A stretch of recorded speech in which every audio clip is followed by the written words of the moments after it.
Isa itong nilalang na tinawag na kinasusuklaman ng buong mundo. Ngunit nang sandaling tinawag ko ito, nabaliw ako sa tuwa at niyakap ito ng mahigpit. Nang makita ito, sinimulan akong kutsain at asaran ng aking mga kaklase, tinawag akong isang henyo. Maging ang aking homeroom teacher, na may mataas na pag-asa sa akin, ay sinigawan ako, sinasabing pinagtataksilan ko ang kanyang mga turo. Nang makita ang lahat ng ito, ngumiti na lang ako at walang imak. Sa halip, ibinenta ko ang lahat ng mayroon ako para makabili ng 50 kilong karne ng payat na halimaw dahil kailangan kong paganahin ang nakatagong talento ng maliit na itim na asong ito. Sa sandaling iyon, hinaplos ko ang ulo nito, at biglang umalangaw sa aking isipan ang isang abiso ng kontrata. Ang antas ng katapatan ay hindi kailanman magtataksil. I install ang Vital Link. Walang pag-aalinlangan, pinili ko ang link, at sa sandaling iyon, isang matinding sakit ang dumampi sa aking kaluluwa. Natamba ako sa lupa at sumigaw sa sakit. Ang mga kaklase sa malapit, sa pag-aakalang hindi ko matiis ang pagkabigla, ay nagsimulang pagtawanan ako. Lumapit sa akin ang kasintahan ko, si Loy Ant, ang pinakamagandang babae sa buong paaralan, at, nang may bahagyang nahihiyang ekspresyon, ay nagsabi, "Pasensya na, ang mga pambansang pagsusulit ang tanging pagkakataon para sa mga ordinaryong pamilyang tulad namin na baguhin ang kanilang katayuan sa lipunan." Kanina lang, pumayag si Luliang, isang Lancer Knight, na makipagtulungan sa akin. Kaya, hindi na ako makikipagtulungan sa iyo. Tumayo ako at casual na sumagot, "Walang problema." Nagulat siya sa simple at malamig kong tugon. Nabara sa lalamunan niya ang paliwanag na ibibigay niya, at naramdaman niyang parang hindi ko siya sineseryoso. Pagkatapos ay bamaantong hininga siya, tumalikod, at umalis nang hindi lumilingon. Wala na. Tiningnan ako ng babaeng nakatayo sa tabi niya nang may pandidiri at sinabing, nagpapanggap lang siyang wala siyang pakialam. "Lorian, wala kang ginawang mali. Bakit ka humihingi ng tawad sa kanya ng ganito? Isang itim na aso lang ang kaya niyang ipatawag na kasing laki ng palad. Paano siya magiging karapat-dapat sa iyo?"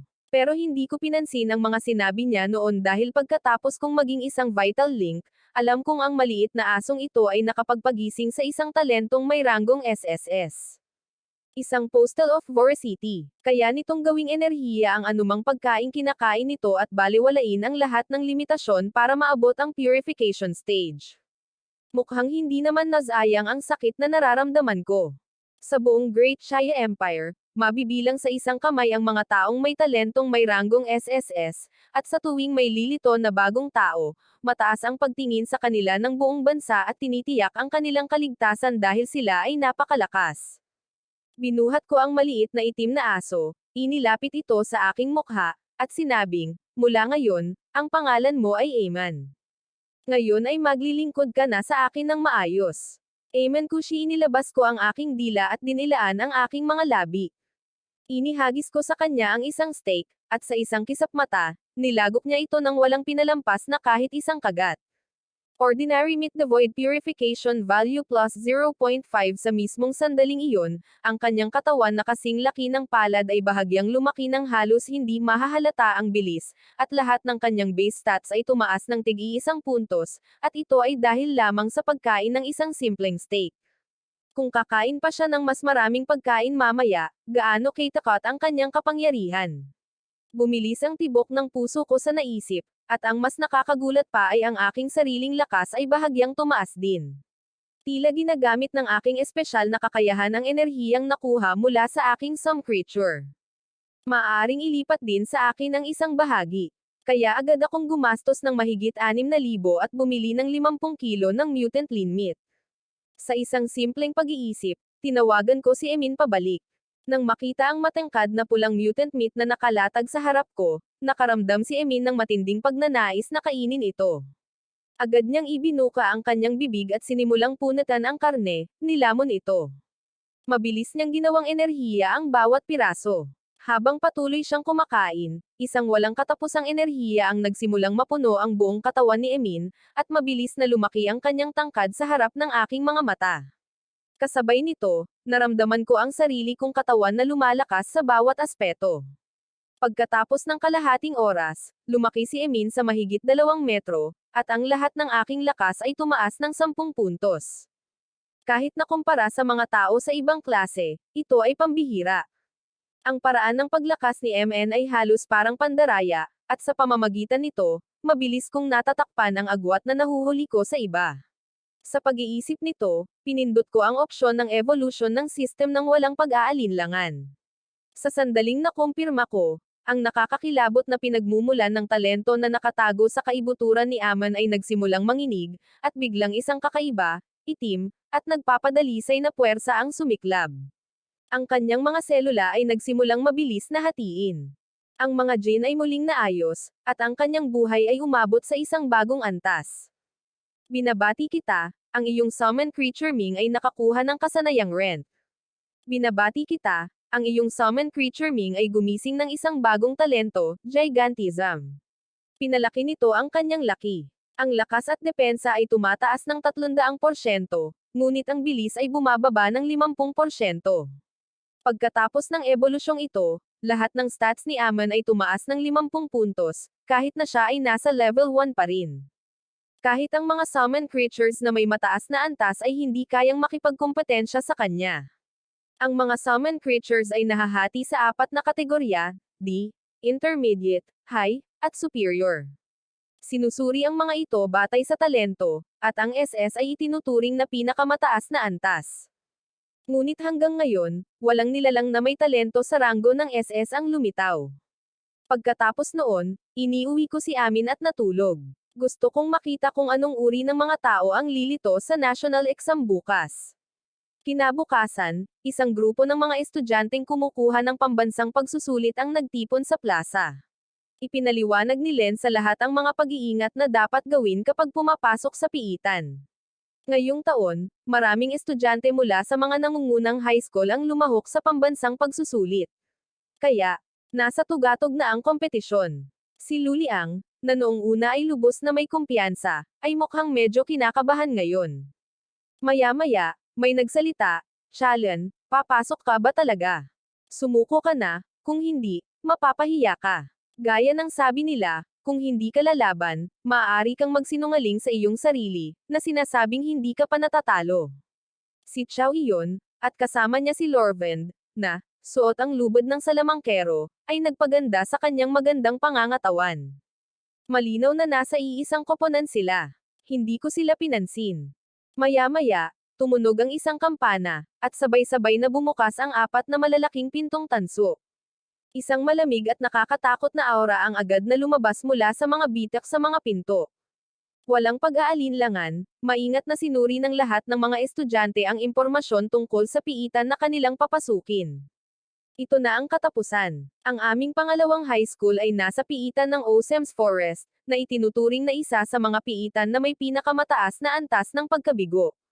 May nagsabi, halos lahat ng piitan ay halos pare-pareho ang kahirapan. Hindi mo na kailangang magreklamo ng sobra. Medyo mas madali ang piitan ng number 3 high school ninyo. Kaya hindi kayo nagrereklamo. Nang makita ito, binalaan ni Luan ang mga estudyanteng nakatayo sa likuran niya. Napakasalimuot ng lupain sa kagubatan ni Aosem. Napakasiksik ng mga puno at palumpong. Kaya mag-ingat kayo at mag-ingat sa mga biglaang pag-atake ng halimaw. Palaging maging alerto at bigyang pansin ang lahat ng nasa paligid ninyo. Pagkatapos ay kumuha si Luan ng isang bagay na parang relo at sinabing, ito ay isang recorder na gawa ng isang mekaniko. Ipapadala nito ang inyong mga marka sa loob ng piitan. Maya-maya, tumunog ang isa pang kampana, hudyat ng opisyal na pagsisimula ng pambansang pagsusulit. Maya-maya, isang batang babae na may mahabang asul na buhok, nakasuot ng puting baluti, at isang napakagandang mukha ang unang pumasok sa piitan. May nagsabi, ito si Sulanshu. Ang aming senior mula sa number 3 high school, nagpasya siyang pumasok sa piitan ng mag-isa. Mas maraming miyembro sa team, mas kaunting puntos ang makukuha ninyo. Kaya ang mga may kakayahang iyon ay nag-iisa. Hindi mabilang na mga estudyante ang nakaupo sa arena, nagkukwentuhan ng may mga nasa sabik na mukha. Nakakonekta ako sa piitan ng may isang pag-iisip lamang, at agad akong pinalibutan ng puting liwanag. Napagpasyahan kong mag-isa rin. Nang makapasok na ang lahat, isang lalaking nasa katanghaliang gulang na nasa level 20 ang nagtaas ng kanyang kamay at, sa isang kilos, ay dumaloy na parang tubig. Gumawa siya ng nakikitang screen na nagpapakita ng mga eksena mula sa loob ng piitan. Bigla, isang puting ilaw ang kumikislap, at isang estudyante mula sa number 2 high school ang lumabas mula sa piitan. Nagtinginan ang lahat ng guro sa number 2 high school at tahimik na yumuko. Nang makita ang napakaraming nagtatanong na sulyap na nakatutok sa kanya, nalungkot ang mukha ni Limang, at tumitig siya sa water screen ng walang imak, habang unti-unting nagbabago ang imahe nito. Bigla, isang nag-iisang batang lalaki ang lumitaw sa gitna ng isang masukal na kagubatan. Lumingon-lingon siya, at napuno ng gulat ang mukha ni Limang. Nagtanong siya, kasali rin ba ang isang mahuhusay na estudyante sa seremonya ng pagpapalit ng klase ng ating paaralan kahapon? Nang marinig ito, hindi alam ni Lun kung paano sisagot, alam na alam niyang isa lamang akong ordinaryong summoner. Ngunit nang sandaling iyon, matapos hamupa ang bahagyang pagkahilo sa loob ng piitan, nabawi ko ang aking kamalayan at sinuri ang aking paligid. Pagkatapos, narinig ko ang tunog ng isang bagay na nahuhulog. Hindi ako nag-antala kahit isang segundo. Bigla, isang patpat na mahigit 1 metro ang haba ang lumitaw sa aking kaliwang palad. Sa mismong sandaling iyon, isang mahaba at maitim na berdeng halimaw na parang uod ang tumalon mula sa itaas, ang bibig nito ay nakabuka, na nagpapakita ng mga hanay ng nakakatakot na ngipin. Mahigpit kong hinawakan ang aking tungkod, at isang puting liwanag ang lumabas mula sa dulo nito, na agad na tumusok sa katawan ng halimaw. Ang katawan nito ay nahati sa dalawa, parang mga tali ng puppet na pinuputol. Nahulog ito sa lupa, namimilipit sa sakit. Napatay mo ang toxic fangworm. Nakakuha ka ng 5 experience points. Sa mismong sandaling iyon, isang notification ang lumabas sa recorder na nakakabit sa aking pulso. Score plus 15. Namangha ang mga tao sa labas. Hindi ba't isa itong summoner? Ngunit ang ganitong kabilis na reflexes at bilis ay makakamit lamang ng isang taong may mataas na liksi. Nagulat din si Lan, dahil maganda ang aking performance sa practical combat class, ngunit hindi ganito kataas. Pagkatapos mapatay ang uod, mas pumasok ako sa mas malalim na bahagi ng kagubatan. Noon din, isang kakaiba at nakakatakot na tunog ang umalangaw. Lumitaw ang maliliit, pangit, berde, at makinis na mga nilalang. Nakilala ko agad sila. Sila ay mga goblin. Ayon sa mga libro, sila ay napakabangis. Mabilis silang magparami at, kung maubusan ng pagkain, kinakain pa nila ang isa't isa.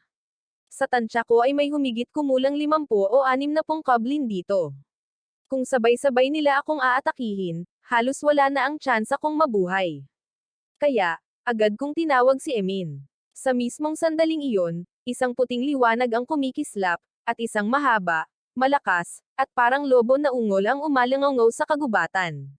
Ang malamig na mga mata ni Heman ay nakatitig sa kawan ng mga goblin na sumusugod papunta sa kanya, inilalantad ang kanilang mga pangil. Sumugod siya na parang bola ng kanyon, at ang bungo ng unang goblin ay sumabog sa pagbangga. Ang kanyang katawan ay umatras ng may kalabog, at ang iba pang mga goblin sumisigaw, itinaas nila ang kanilang mga armas at sumugod. Isang matalas na buto ang tumama sa likod ni Amin ngunit nabasag ito ng malakas. Iwinagayway ni Amin ang kanyang kuko, nabasag ang ulo ng isang goblin. Lumaban siya ng walang depensa, na para bang siya lang ang nasa larangan ng digmaan. Kahit ang mga goblin na may limitadong katalinuhan ay naramdaman ang kanyang nakakatakot na kapangyarihan at biglang nagsimulang tumakas sa takot. Malamig kong sinabi, ngayong nasa unahan ka na, wala nang pagkakataong makatakas. Sinenyasan ko si Ain na sumunod at atakihin ang pinakamalapit na goblin. Natigilan ang mga manonood sa labas sa brutal na eksenang ito. Ang aming paaralan ay may napakalakas na summoner. Ang kanyang mga summon ay napakalakas. Ngunit paano siya naging ganito kalakas? Parang pandaraya ito. Hanggang ilang sandali ang nakalipas, lahat ng mga estudyante sa madla ng number 2 high school ay labis na nasa sabik. Nang makita nila akong nakulong sa isang kayag ng mga goblin, inakala nilang lahat na agad akong matatanggol. Ngunit ako mismo ang naglipol sa buong grupo ng mga goblin. Nang makita ito, naging seryoso ang mukha ni Limang, at naisip niya, dahil mabilis siyang nakakuha ng napakalaking kapangyarihan, malamang mayroon siyang kahit kaunting lihim na talentong umuunlad. Ang kanyang potensyal ay halos katumbas ng isang high-level summon. Sa wakas ay nakalikha na ba ang number 2 high school ng isang henyo na makapagbibigay sa atin ng karangalan? Agad niyang tinanong ang taong nakatayo sa likuran niya. Ano ang score ni Chenlin ngayon? Dumating ang sagot. Ayon sa recorder, ang kanyang kasalukuyang score ay 560 points. Nangunguna siya sa ating paaralan. Ngunit mas nakakatakot si Sulonzu mula sa number 3 high school. Mayroon siyang score na 830 at nangunguna sa kompetisyon ng may malaking agwat. Narinig ito, napanganga sina Laimang at ang iba pang mga guro. Wala pang 20 minuto mula nang pumasok sila sa piitan, at sa ganoong score, maaari pa niyang makuha ang unang pwesto sa buong probinsya. Sa loob ng piitan, lumabas ang mga bola ng liwanag mula sa mga bangkay ng mga goblin at nilamon ang aking katawan, at mabilis akong nakarating sa level 2. Tumaas ang aking spirit level ng 5 puntos. Ngunit iyon ang disbentahan ng isang normal na klase. Kahit gaano pa ako kataas ang level, lalo lang lalala ang agwat ko sa iba, at sa kalaunan ay magiging imposible na. Pero hindi ako masyadong nag-alala tungkol dito, dahil ang kakayahan ni Amang na makuha ang lahat ay maaaring makabawi dito. Lumagpas na ang score ko sa qualification threshold, kaya halos sigurado na ang pagpasok sa academy. Pero higit pa roon ang ambisyon ko. Gumagawa si Amang ng mga kalansing habang mumunguya siya ng mga bangkay ng mga goblin. Sabi ko, tara na, Amang, magpatuloy na tayo. Nagsimula na ang tunay na pangangaso. Mahilig makihalubilo ang mga goblin. Kaya, kung may makita tayong grupo nila rito, siguradong may pugad sa malapit. Sa loob ng halos 10 minuto, wala akong nakitang kahit isang halimaw, na lalong nagpatunay sa aking mga hinala. Tinatawag itong piitan, pero parang ibang mundo talaga ito. Walang automatikong lumilitaw dito. Lahat ay gumagana ayon sa mga batas ng kalikasan. Bigla, may mga mahahabang sibat na gawa sa buto na ibinato sa akin mula sa itaas, at mga goblin mula sa lahat ng panig, na sumisigaw ng mga sigaw ng digmaan, ang sumugod sa akin. Kumaway ang kanilang mga armas sa ere. Pero walang bakas ng takot sa mukha ko. Agad na naging espada ang tungkod ko, at sa isang suntok lang, naputol ko ang ulo ng isang goblin. Sa sandaling iyon, nasa isang espesyal na labanan ako. Ang aking buong konsentrasyon. Determinado akong mabilis na lipulin ang mga mahihinang goblin na ito. Sa tuwing umiiwas ako sa isang suntok, ang aking espada ay kumikitil ng kanilang buhay nang may katumpakan sa operasyon. Sa sandaling iyon, para akong isang paru-paro na sumasayaw sa hangin, ang mga pakpak nito ay kumakaway na parang kamatayan. Ang laban ay napakaganda at tumpak na parang isang sining, at ang mga manunood sa number 2 high school, mga guro at estudyante, ay nanunood sa akin ng may pagkamangha at pinanabik. Kay galing sa pakikipaglaban, tiyak na marami siyang pagsasanay. Ang kanyang kahusayan sa espada ay mas kamangha-mangha pa. Bawat suntok ay diretso sa lalamunan. Ang paglihis kahit 1 milimetro ay hindi nakamamatay. Ngayon, wala nang nakatingin sa ibang lugar. Ang mga mata ng lahat ay nakatuon sa akin. Nagulat si Luan, dahil sa 3 taon ng high school, hindi niya pa ako nakitang humawak ng espada sa mga klase sa pagsasanay. Noon lang, may sumigaw, mag-ingat. Dumating na ang mga level 6 buzzer goblins. May 13 sa kabuuan. Maaaring nasa panganib si Chenlin. Teka, may mga fire goblins at ice goblins din dito. Natuklasan niya ang pugad ng goblin ng mag-isa. Napakadelikado nito. Pagdating ng mga goblin na ito, lumitaw ang kanilang pinuno, at tumigil ang mga goblin sa kanilang mga random na pag-atake. Ang goblin na apoy, na napapaligiran ng mga apoy, ay gumawa ng isang mabangis na pagsalakay at naghagis ng mga bowl ang apoy na kasing laki ng kamao sa akin. Mabilis kong iniwasan ang bawat isa. Ngunit sinamantala ng isa pang goblin ang pagkakataon at umatake. Naiwasan ko ang isang sibat ng bahagya kung inikat ang aking ulo at agad na inabot, hinawakan ang isa sa leeg at inihagis ito sa ere. Sa mismong sandaling iyon, ang mga papasok na bowl ang apoy ay tumama sa kanya, na naging isang napakalaking pagsabog ng apoy. Pagkatapos, sinimulan kong gamitin ang natitirang mga goblin bilang mga projectile, inihagis ang mga ito sa goblin na parang mga bola ng kanyen. Lahat ng mga estudyante sa labas ay natigilan sa eksenang ito. Maaari bang maglaban ng ganito?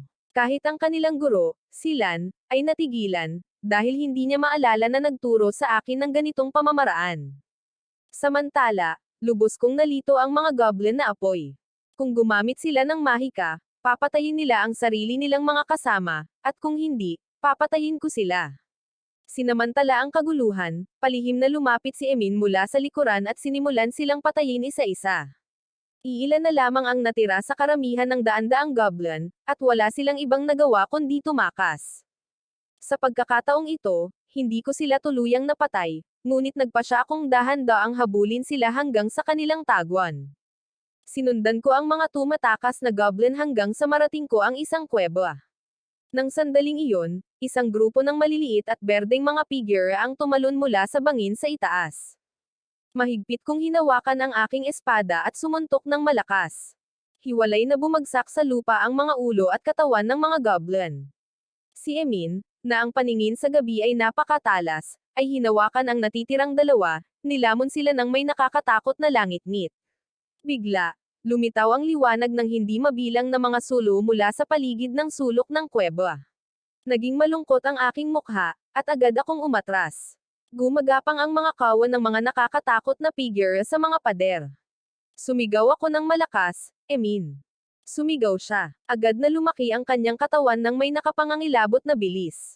Gumana ang kanyang talento. Bigla siyang sumugod, inihagis ang mga goblin sa ere at ikinalat sila sa lahat ng dako. Ang mga goblin ay nadurog sa ilalim ng kanyang malalaking binti, ang kanilang mga katawan ay sumabog at naging mga puddle ng dugo dahil sa presyon. Pagkatapos ay isang nakakatakot at matunog na ungol ang narinig. Isang nakakatakot na halimaw na may makapal at nababalutan ng buhok na leeg, nakaumbok na mga kalamnan, at isang katawan na kasing laki ng isang maliit na bahay ang dahan-daang lumabas mula sa dilim at tumitig kay Eming. Agad na naging malungkot ang aking mukha. Isa itong troll. Tumakbo ito ng buong lakas, at ang kuweba ay nanginag sa bawat hakbang. Walang kahit kaunting takot, diretsyong sumugod si Eming sa kanya. Sumikat ang itim na liwanag mula sa kanyang matutulis na kuko, at ang unang suntok ay tumama sa katawan ng troll, na nagdulot ng 4 na malalalim, ngunit hindi masyadong malala, na mga sugat. Ang sakit ay lalong nagpagalit sa troll. Ang kanyang dalawang palad, bawat isa ay 1 metro ang lapad, ay hinawakan si Eming at nagbigay ng isang malakas na suntok. Natamba si Eming sa lupa ng nakadapa. Tumulo ang dugo mula sa kanyang bibig, at napasigaw siya sa sakit. Nang makita ang kahirapan ni Emin, agad kong ginamit ang aking class skill, ang Reinforcement, na nagpataas ng kanyang base stamina ng 20%. Manipis na sinag ng puting liwanag ang sumilay sa katawan ni Emin. Sa sumunod na sandali, ibinaliktad ni Emin ang troll sa lupa at pinunit ang isang malaking tipak ng laman gamit ang kanyang mga ngipin. Ang troll na may pulang dugong mga mata ay nag-activate rin ng skill nito, ang Blood Thrust, at nagbunutan ang dalawa, at naglaban ng walang tigil. Kasabay nito, patuloy akong nagcast ng mga enhancement spells at gumamit din ng mga recovery spells. Ang tunog ng kanilang mabangis na labanan ay umalangaw daan-daang metro ang layo. Nagulat ang mga estudyanteng nakarinig nito. Ang boss ng Forest of Buried Bones ay hindi bababa sa level 12. Total, sino ang ganoon kabaliw para labanan siya? Nang mga sandaling iyon, dumating ang isang team na binubuo ng 3, na akit ng tunog. Akala nila ay makakatulong sila at makakakuha rin ng bahagi ng nasamsam. Ngunit pagdating nila, natigilan sila dahil walang team na lumalaban sa boss. Ako lang ang naroon. Sa mismong sandaling iyon, inihagis ko ang huling suntok gamit ang aking espada, at ang life bar sa itaas ng ulo ng troll ay bumaba mula 1 hanggang 0. Walang estudyante sa malapit ang nang-ahas na makialam. Naroon din sina Liam at Leon, namamangha sa tanawin. Paano nagbago ng ganito kalaki ang batang ito sa isang araw? Maya-maya lang, may isa pang grupo ng 4 na tao ang lumapit. Si Joey iyon mula sa elite class. Ngumiti siya at sinabing, hindi ko inaasahan na may katulad mo sa paaralan namin. Mukhang malubha ang sugat ng summon mo. Kailangan mo ba ng tulong sa pagpapagaling niya? Ang aming team ay may Saint Priest na may malakas na kakayahan sa pagpapagaling. Katatapos lang niyang magsalita ng malakas siyang sipain ng magandang babaeng nakatayo sa likuran niya.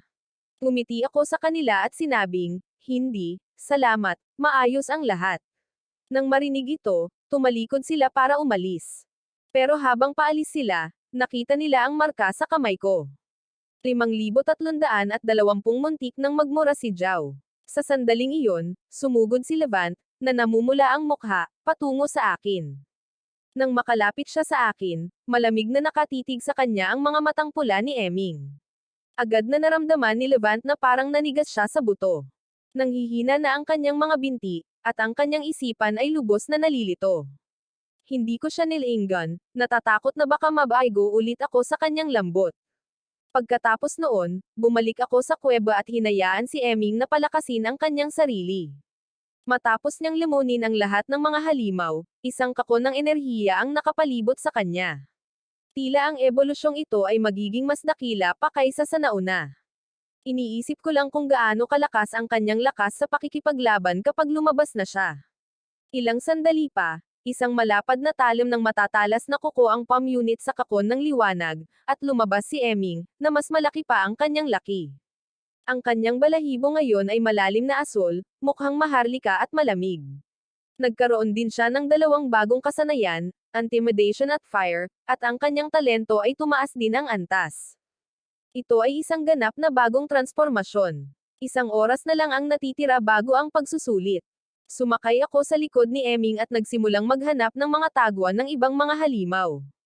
Pagkalipas ng mga 10 minuto, nakarating kami ni Eming sa isa pang lugar ng mga boss, ang Level 15 Twisted Tree King, ang Emperor of Shadows. Nang makita akong papalapit sa kanya mula sa labas, hindi sinasadyang sumimangot si Limeng Ji. Alam niyang mas malakas ang Twisted Tree King kaysa sa Troll, maging sa HP o attack, at ako ay level 4 pa lamang. Sa kabila ng napakalaking pagkakaiba ng kapangyarihan, ang ganitong kahangahangang gawa ay napakabihirang mangyari sa buong lupain. Pagtapak ko pa lang sa lupa sa loob ng Tangan, isa-isang nagising ang mga punong may pulang mata. Nabasag ang kanilang malalaking puno, at bumukas ang malalapad na bitak sa loob ng mga ito. Nakita ko silang nabunot, at 12-12 ng mga sanga ang tumulak patungo sa akin. Ngunit wala akong naramdamang takot. Tumalon ako pasulong at hinugot ang aking espada sa isang suntok. Sa isang kisap mata, 5 suntok ang aking ginawa. Napakabilis ng aking bilis kaya nabuo ang mga anino sa likuran ko. Lahat ng mga sanga ay nalaglag ng maayos sa lupa. Tumigas ang aking mga mata, at sa ilang paglukso, narating ko ang Trint. Ang aking espada ay tumama ng direkta sa siwang ng binti nito, na nagbukas ng isang malalim na sugat. Bumubulwak ang dagta mula sa puno. Naubos ang buhay nito. Nang makita ang kanilang kasama na namatay ng ganito, umatras ang iba pang mga Trint sa takot, ngunit sa susunod na sandali, lahat sila ay sumugod sa amin. Nang sandaling iyon, umungol si Imang sa galit at nilapa ang Trint sa harap namin sa isang suntok lamang. Pagkatapos, sumiklab ang mga itim na apoy mula sa katawan nito, na binalot ito ng lubusan. Kumalat ang apoy sa mga Trint, tila hindi mapigilan. Sumigaw ang mga Trint sa sakit at namimilipit sa sakit. Ngunit kahit gaano pa nila kalakasan ang kanilang pagsisikap, hindi nila mapapatay ang mga itim na apoy. Sinusunog nila ang kanilang lakas ng buhay at nilalamon ang kanilang sarili. Lalo nitong pinupukaw ang galit ng hari ng Trent. Medyo nagulat ako rito. Hindi ko inaasahan na magiging ganito kadelikado ang apoy ni Emang. Mabilis na naging dagat ng apoy ang buong lugar, na naging abo ang lahat ng Trint. Muling sumipsip ang mga itim na apoy sa katawan ni Emang. Dahil sa mga apoy na ito, hindi na kailangang kumain ng laman si Emang. Maaari siyang direktang sumipsip ng enerhiya. Sa loob ng ilang sandali, sabay kaming nag-level up ni Emang, at ang aking score ay tumaas sa 7,120 puntos. Biglang bumukas ang lupa, at ang mga gininto ang projectile na kasing kapal ng mga braso ay tumutok sa amin. Isang nakakatakot at galit na dagandong ang umalangaw mula sa malayo. Isang napakalaking hari ng Trent ang dahan-daang lumitaw mula sa daan-daang Trent, na may taas na mahigit 100 metro. Tahimik akong umatras. Kahit na ang lahat ng aking base stats ay mahigit 50 na ngayon, ang pakikipaglaban sa kanya ay halos pagpapakamatay na lamang. Alam na alam ko ang aking mga limitasyon. Ang isang napakalakas na kaaway ang pinakaangkop para sa pagtawag. Biglang naging mabangis ang mga mata ni Haymitch, at muling nagliyab ang mga itim na apoy sa kanyang katawan. Nagpakita siya ng kanyang pinakamalakas na anyo at sumugod patungo sa napakalaking haring Trent na nakatayo sa gitna. Ang mga itim na apoy ay sakam na nilalamon ang lahat, at ang mga Trent ay sumisigaw sa sakit. Nang makita ang kanyang mga kasama na namamatay ng ganito, naglunsad siya ng isang pag-atake at sumugod upang tapusin ang laban. Nang makita ang kanyang mga kasama na namamatay ng ganito, ang deformed na Haring Trent ay tumawa ng malakas. Hindi mabilang na gininto ang sangaang bumagsak kay Eming, ngunit hindi niya pinansin ang mga ito at galit na sumugod patungo sa pangunahing katawan ni Haring Trent. Ang mga kuko ni Hemich ay napakatalas, at ang itim na liwanag ay paulit-ulit na tumama kay Haring Trent, na parang pinupunit ang kanyang balat. Namilog ang mukha ni Haring Trent sa sakit. Sinubukan ng lahat ng mga sanga na ito na tusukin si Eming mula sa iba't ibang panig. Ngunit si Eming, na umaasa sa depensa ng kanyang katawan, ay direktang sumalungat sa bawat atake. Ang mga itim na apoy ay dahan-daang nagsimulang tumaas sa ibabaw ng hari, at ang mga mata ng Haring Transforma ay napuno ng takot. Malinaw niyang naramdaman ang kanyang sariling buhay na unti-unting nawawala. Dahil sa takot, ang Haring Transforma ay nagmadaling tumakas. Ngunit muling nagpakawala ng nakakatakot na ungol si Emang, at agad siyang nilamon ng mga itim na apoy. Mas lalong naging marahas ang mga pag-atake ni Heming. Sa sandaling iyon, si Zhao at ang tatlo pang sumugod para tumulong ay nakatayo roon, lumunok ng malalim, ang kanilang mga mukha ay halatang nalulungkot habang ang pangalawang antas, level 15 na halimaw, ang Transform King, ay lubos na natatalo. Nagulat din ako sa kanilang presensya. Bigla, isang malakas na kalabog ang umalangaw-ngaw, at ang Transform King ay tuluyang nawasak. Sa mismong sandaling iyon, lumabas ang puting liwanag mula sa aking katawan, at naabot ko ang level 8. Ang aking score sa recorder ay tumaas din ng 3,000. Inilabas ko ang huling mga trend sa kanila para makakuha sila ng 4 na kills at madaling makakuha ng mga puntos. Bahagyang napanganga si Mian Chachan. Sa loob lamang ng 10 minuto, naabot na ng aming mga score ang pinakamababang threshold para makapasok sa pinakamahusay na mga akademya. Kinailangan na ba naming gamitin ang aming buong lakas laban sa isang halimaw dati? Umiling si Zhao at sinabing, ang pagpuntirya ni Shenlin ay talagang nakakatakot. Hindi mahalaga kung paano napatay ang mga trend na ito. Ngunit ngayon, wala ni isa sa kanila ang nang-ahas na lumingon. Agad na bumalik ang lahat ng itim na apoy sa katawan ni Hemang, at ang normal na laki ni Hemang ay umabot sa 7 metro. Lumagpas na sa 70 puntos ang lahat ng aking basic stats. Ako lang. Nakarating na ako sa level 10. Kaya ngayon, maaari ko nang baguhin ang aking unang klase. Tapos na rin ang entrance exam ngayong taon. At ang piitan ay nagsimulang mag-teleport sa amin ng malakas.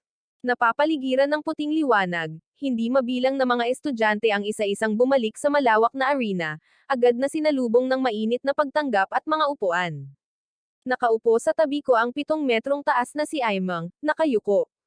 Napakabigat at perpektong tahimik. Tunay nga siyang nanalo ng unang pwesto. Namula sa tuwa ang mga mukha ni na Limang Ji at ng iba pang nasa sabik na mga propesor. Nakakatakot talaga, dahil taglay niya ang 3 magkakaibang talento ng sabay-sabay at napakalakas. Ang pagpatay sa napakaraming boss sa pamamagitan ng isang summoner ay hindi pa nakikita noon. Mayroon kang isang tunay na kahangahangang estudyante, Biaolo. Bilisan natin at salubungin si Shanlin.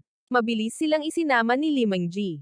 Sa kabilang panig ng arena, namutla ang mukha ni Lurian. Umalis siya sa piitan 1 oras ang nakalipas at natalo. Hindi man lang sapat ang kanyang score para makapasok sa isang pangunahing akademya. Kasalanan niya ang lahat. Malinaw na hindi mahina ang kanyang mga summon, pero hindi niya sinabi sa akin ang tungkol dito. Kung sinabi niya sa akin ng mas maaga, hindi sana ako nakipagtulungan kay Lulian. Habang iniisip ito, lalong dumilim ang mga mata ni Luyen. Samantala, napapaligiran si Sulingso ng punong guro at mga propesor ng School 3, nakatayo sa gitna nila, nagbubuntong hininga. Tunay na pinagpala ang school to na nakagawa ng isang mahusay na prodigy. Oo, syempre, Linshu, huwag kang sumuko. Ang iyong score na 19,500 ay kahanga-hanga na. Bahagyang ngumiti si Sensho, nagkunwaring maayos siya. Pagkatapos, dala ang kaunting kuryosidad, tumingin siya ng may pag-iisip sa direksyon ng school to. Noon din, inilabas ang mga ranggo ng probinsya, at walang duda, ako ang nasa unang ranggo. Ang masasabi ko lang ay si Eming ay tunay na isang halimaw. Hindi lamang walang limitasyon ang kanyang paglago, kundi ang kanyang kapangyarihan sa pakikipaglaban ay lalong nagiging nakakatakot sa bawat ebolusyon.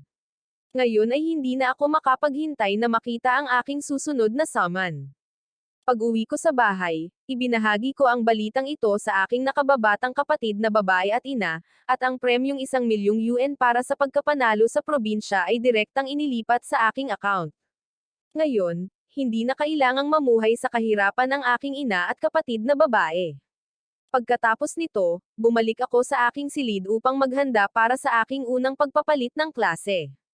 Ang unang pagpapalit ng klase ay nangangailangan ng pagkumpleto ng isang reincarnation dungeon sa pamamagitan ng random matchmaking. Nang makita ang panel, pinindot ko ang unang pagpapalit ng klase ng walang pag-aalinlangan, at agad na nawala sa aking silid. Coordinate 0874 ito ay isang mundo na nasa bingit ng ganap na pagkawasak. Ang huling apoy ng sangkatauhan ay malapit ng mamatay. Ililigtas mo ba ang mundong ito o wawasakin ito ng tuluyan? Optional na quest. Pumatay ng 1,000 Flaybeasts at protektahan ang pinakamaraming nakaligtas hanggat maaari. Ibigay ang optional na quest, tulungan ang matriarch ni Fleo na lunukan ang lahat upang siya ay mag-evolve. Sa pagkakataong ito, mayroong kabuuang 10 kalahok. Ang limitasyon ng oras ay 24 na oras, at walang sino man ang maaaring umalis sa lugar ng kusang loob. Nang walang babala, bigla akong lumitaw sa isang lugar na puno ng mga guho. Bahagyang kumunat ang noo ko at, nang walang gaanong pag-iisip, pinili ko ang unang quest, tulungan ang matriarch ni Fleo na lunukan ang lahat. Pero ano kaya ang mangyayari sa aking Haymitch? Sa mismong sandaling iyon, isang figure ang malakas na itinapon mula sa pintuang salamin sa tabi nito, na nagpabagsak sa isang maliit na batang babae, na basag ng hindi mabilang na mga piraso ng salamin. Kasabay nito, isang kulay dugo, walang balat, at reptilyang halimaw ang tumalon palabas ng madilim na tindahan at diretsyong sumugod sa batang babae. Bahagya pang inabot ng batang babae ang mahabang sable na nakahiga sa tabi niya, ngunit bahagya itong bumagal. Kinapitan siya ng takot sa kamatayan, at likas niyang sinubukang protektahan ang sarili sa pamamagitan ng pag-unat ng kanyang mga kamay.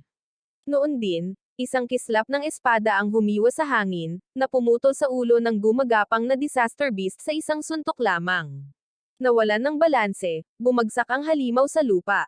Humarap ako sa batang babae na natigilan. Lumingon ako at sinabing, "Kumusta? Ako si Shenlin." Sumagot ang babae, "Ako si Lu." Magtatanong sana ako sa kanya tungkol sa mundong ito nang biglang tumunog ang alarma. Sitwasyon, Yochu Safe General Retreat. Tumigas ang mukha ni Lulo nang marinig ito. Agad niyang hinawakan ang kamay ko at sinabing, "Bilisan mo, kailangan na nating umalis dito." Ngunit bago pa man niya matapos ang kanyang sasabihin, isang sasakyan ang humarurot papunta sa amin. Agad kong hinayla si Lulo sa likuran ko at hinawakan ang aking tungkod ng paalang sa harap ko para masipsip ang lakas ng pagbangga. Pagkatapos ng malakas na pagbangga, dumulas ako pabalik ng mga 10 metro bago nakabawi ng aking kahinahunan. Takot na takot si Lulo at, sa kabila ng sakit, mabilis na tumakbo, nagtanong, "Ayos ka lang ba? May nangyari ba sa iyo?" Pinakalma ko ang aking nabunot na enerhiya, tumango, at tumingin sa unahan. May nakatayong isang nilalang na may 2 paa. Isang halimaw na may matutulis na tinak na nakausli sa buong katawan nito. Isa itong daomo. Wala nang takas ngayon. Naging seryoso ang mukha ni Lulo, at hindi sinasadyang humigpit ang hawak ng kamay niya sa hawakan ng kanyang espada. Sa sandaling iyon, nagsimulang sumugod si Daomo papunta sa amin. Nang sumunod na sandali, gumuho ang lupa sa ilalim ng kanyang mga paa, at sumugod siya ng buong lakas.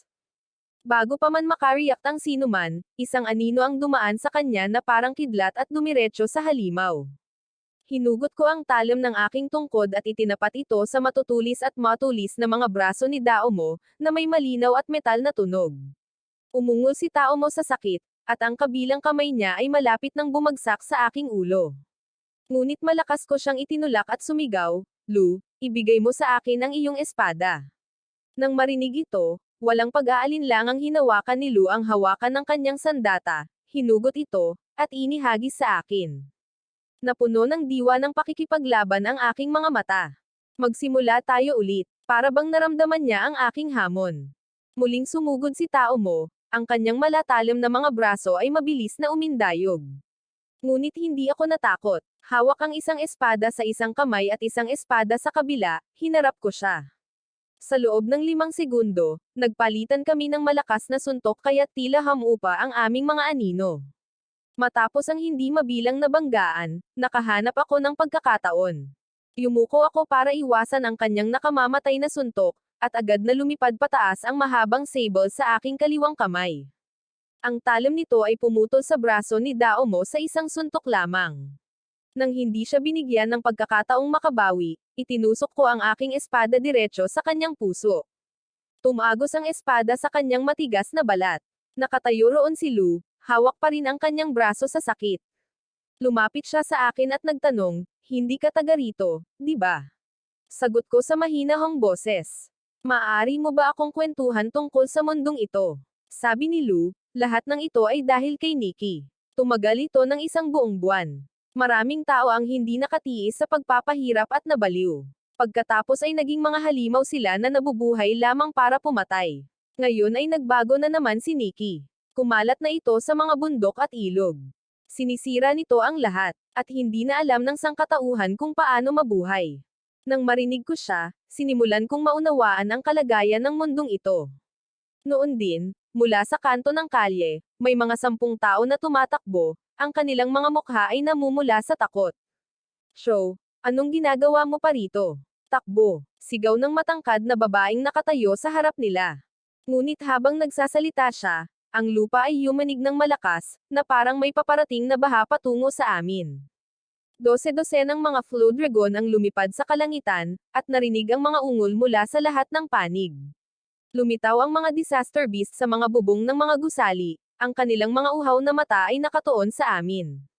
Sa isang iglap, pinalibutan nila kami mula sa lahat ng panig, na parang isang pader ang nabuo. Habang papalapit sila, ang mga paa ng lahat ay bumigat, at ang kanilang mga puso ay napuno ng kawalan ng pag-asa. Lahat ay napalunok ng may kaba. "Show, manatili ka sa likuran ko," sabi ni Lulo, habang nakatingin sa akin. Inakala niyang ako ay mula sa isa pang grupo ng mga nakaligtas. Ngunit hindi ko ito pinansin at nagpatuloy.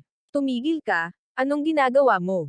Patay na tayo. Hindi ito ang oras para maging isang bayani ng mag-isa." Isang bahagyang ngiti ang nabuo sa aking mga labi at sinabi ko, "Hindi, hindi, sa totoo lang, lahat sila ay natamba ko. Kung papatayin ko ang lahat ng mga flay creatures na ito, tataas ng husto ang aking score." Si Emang, isang 7 metrong taas na emang, ay agad na lumitaw na may kislap ng puting liwanag, at ang kanyang dagandong ay yumanig sa kalangitan. Ang kanyang malamig na tingin ay bumagsak sa alon ng mga flay creatures na nakatayo sa harap niya, at pagkatapos ay direktang nagbago siya sa kanyang anyo bilang kosala. Bigla, ang kanyang laki ay umabot sa 28 metro, at ang kanyang katawan ay tumataas sa maraming gusali. Pinuno ni Emang ang kanyang 4 na binti ng lakas, at ang lupa ay sumabog mula sa lahat ng panig. Sumugod siya sa kawan ng mga nilalang na may nagliliyab na init, tulad ng isang myzel. Wala sa mga nilalang ang nakaligtas ng higit sa ilang segundo, namamatay sa masakit na mga sigaw, naging mga sustansya. Ang mga nakatayo sa malayo ay lubos na natigilan dito. Pagkatapos ay bigla, mga 10 nilalang ang sumalakay sa akin. Nang makita ito, agad na sumigaw si Lulo at tumakbo upang tulungan ako. Ngunit sa susunod na sandali, tumigil ang kanyang katawan. Sa halip na umatras, ako mismo ang sumalakay sa kanila. Gamit ang aking espada at sable, pinatay ko sila na parang walang problema, at sa isang iglap, nawasak ko ang lahat ng nilalang na umaatake sa akin. Nagulat si Lulo dito. Walang bakas ng flame mutation sa kanyang katawan. Dapat sana ay mahina siya. Pagkatapos ay may biglang pumasok na posibilidad sa kanyang isipan. 6 na buwan na ang nakalilipas, habang naghahanap siya ng pagkain, nakatagpo niya ang ilang mga taong kasing lakas at walang mutasayon. Ang mga taong ito rin ang sum-ira sa lihim na base ng mga survivor at iniwan ang mga survivor sa mga flame creatures, na siyang pumatay sa kanila, at nang makita nila ang mga survivor na sinusubukang tumakas, nabali lang ang kanilang mga binti. Isang grupo ng mga halimaw na ganap na walang pagkatao, isa sa kanila ang nagsabi, "Kami ay mga tao, tulad ninyo." Hindi iyon nakalimutan ni Lulo. Ngunit si Shenlin ay naiiba sa kanila. 2 beses na niyang iniligtas ang buhay ko. Na parang nabasa niya ang isip ni Lulo. Mabilis na nagsalita si Lulo, huminga ng malalim, may kislap ng puot sa kanyang mga mata. Lumayo ka sa kanya kahit anong mangyari. Naaakit siya ngayon ng atensyon ng karamihan sa mga nilalang. Dapat nating lagpasan ang kanilang linya at tumakas. Ngunit habang papalapit sila, tumama ang kidlat sa lupa, na humaharang sa daan. Isang binata na may blonde na buhok ang lumabas mula sa isang skyscraper, may hawak na libro. Nagbibigkas siya ng parang mantra, at pinalibutan siya ng isang grupo ng mga tao. Isang kidlat ang nagsimulang mabuo. Nang makita ito, nagbago ang aking mukha, at agad kong hinarang ang atake mula sa gilid gamit ang aking mahabang talam. Sa mismong sandaling iyon, isang rapier ang bumangga sa aking talam, at isang napakagandang babae ang tumayo sa harap ko. Dahan-dahan siyang lumitaw. Walang pag-aalinlangan, hiniwa ko ang aking espada sa kanyang balingkinitang baywang. Ngunit bigla siyang nawala, at muling lumitaw ilang dosenang metro ang layo. Ibinaba ko ang aking mga binti at sumugod papunta sa kanya. Nang makita ito, agad na sumigaw ang babae, "Hindi ka ba makikialam?" Pagkatapos niyang magsalita, isang napakalaking alon ng apoy ang sumiklab mula sa isang gusali, at lumipad ang mga kislap habang nagbabanggaan kami. Isang malakas na lalaki na nakatayo sa gitna ng apoy ang pumutok sa kanyang dila at sinabing, "Kaya nga isa kang summoner." Tinamaan ng nagliliyab na apoy ang aking mukha, ngunit nanatiling kalmado ang aking mukha. Itinulak ko siya pabalik gamit ang aking talam. Noon din, 4 na tao ang lumitaw mula sa iba't ibang direksyon. Bawal ang pagpatay sa isa't isa sa mga pagkakataon ng reinkarnasyon, at sino mang lumabag sa patakarang ito ay agad na idineklarang wanted, maliban sa mga piitan ng reinkarnasyon kung saan naruroon ang iba't ibang paksayon. Sa totoo lang, hindi ko inakalang may gagawa ng ganoong pagpili. Misyon numero 1. Taga-Deo ba kayo? Hindi pa ba kayo nakatagpo ng piitan ng reincarnation? Paano ninyo napagpasyahan na mapataas ang inyong pagkakataong mabuhay? Ang Calamity Camp ang may pinakamalaking kalamangan. Sa kaunting talino, alam ninyo kung ano ang pipiliin. Ngunit ang 6 na taong ito ay nakatingin sa akin na parang ako ay isang biktima na nahuli sa kanilang bitag. Sinabi ko lang sa magaan na tono, "Mga kasama, narinig na ba ninyo ang kasabihan? Ang pinakamatinding mandaragit ay kadalasang nagbabalat kayo bilang kanilang biktima. Kung naakit ko kayo rito ng napakalinaw, sa tingin ba ninyo ay wala akong planong harapin kayo? Nagbigay lang kayo ng magagandang talumpati. Kaya bakit hindi ko kayo gantimpalaan ng kamatayan?" Unti-unting lumawak ang ngiti sa aking mga labi. Inihain na ang pagkain. Panahon na para simulan ni Eming ang piging. Noon din, isang nakakatakot na dagandong ang umalangaw sa hangin, at ang matangkad na itim na apoy ay kumalat ng daan-daang metro, na naghugis ng isang napakalaking itim na lobo. Sa isang iglap, ang laki nito ay lumaki pa ng 8 metro, at ang hitsura nito ay naging mas nakakatakot at mapanganib. Ang pagkakita sa napakalaking itim na lobo na sumusugod patungo sa kanila ay nagdulot ng matinding takot sa puso ng lahat. Sa isang iglap, sila ay natamba sa kanilang mga paa dahil sa takot. Napuno ng takot ang kanilang mga ulo, at halos sumabog ang kanilang mga isipan sa takot. Sa wakas, nang akmang tatamaan na ng itim na lobo gamit ang mga kuko nito, 3 sa kanila ang nakabawi sa kanilang katinoan at, parang kidlat, ay tumalon sa iba't ibang direksyon, iniiwasan ang mga ito. Ngunit ang pang-4 ang pinakamasama. Hindi man lang siya nagkaroon ng pagkakataong sumigaw, at agad siyang pinagpira-piraso ng itim na lobo. Tumulo ang malamig na pawis sa likod ng iba nang makita nila ito. Akala nila ay sapat na ang pagpigil sa pagtawag ng ilang sandali. Ngunit dito, ang summoner mismo ay may lakas na katumbas ng sa kanila, at higit pa riyan, ang nilalang na ito, na ang pisikal na lakas at pinsala ay napakalaki, ay may kakayahan ding kontrolin ang lugar. Kalimutan ang pagsubok na magpalipas ng oras. Kung hindi ito matatapos sa loob ng 3 minuto, ito ay magiging isang himala. Nang makita ito, sinunggaban ng itim na lobo ang pinakamalapit na tao. Inilabas ng binata na may gininto ang buhok ang kanyang mga ngipin at mabilis na nagsimulang bigkasin ang isang mahiwagang spell. Agad, ang nagliliyab na kidlat ay pumulupot sa isang kadena na kalahating metro ang kapal, na mahigpit na nakapalibot sa mga binti at katawan ng itim na lobo. "Bilisan mo, patayin mo yan." 10 segundo ko lang kayang hawakan yan. Pero bago pa man niya matapos ang sasabihin niya, isang malakas na suntok mula sa kanang paa ng itim na lobo ang tumama, agad na nabasag ang mga kidlat. Paano ito nangyari? Ito ang aking advanced talent. Tuwang-tuwa ang binata na may gininto ang buhok. Mas lalong lumakas ang lakas ni Hemang matapos ang aking strength enang spell. Nang makita ito, walang nang ahas na mag-atubili, at agad na hinugot ng lahat ang kanilang mga baraha. Ang magandang babae, na nahahati sa ilang anino, ay sumugod papunta sa akin mula sa iba't ibang direksyon. Bigla, hindi mabilang na matatalas na stalactite ng yelo ang nabuo sa ibabaw ng kanyang ulo at umulan, na nagtulak sa kanya na umatras. Isang batang babae na may mahaba at nagyayelong buhok ang mahinahong lumakad pasulong, ang lupa sa kanyang paanan ay unti-unting natatakpan ng hamog na nagyelo. Gaya ng inaasahan, ang mga kalapit na piraso na parang lindol ay agad na naging mga estatwa ng yelo. Ako ang bahala dyan. Ang malakas na lalaki, na nababalot ng apoy, ay sumugod diretso sa kanya. Sabay-sabay akong inatake ng 3, determinadong patayin ako agad. Noon lang, isang malakas na dagandong ang umalangaw at isang matipunong lalaki, na may hawak na kalasag, ang sumigaw, "Hoy mga bata, tingnan ninyo ako." Na-activate ang provocation skill. Sa sandaling iyon, lumingon silang 3 at tinitigan ang iisang matabang lalaki. Ang kanilang mga mata ay puno ng puot, at sa sumunod na sandali, isang malaking itim na lobo ang lumitaw sa kanilang likuran.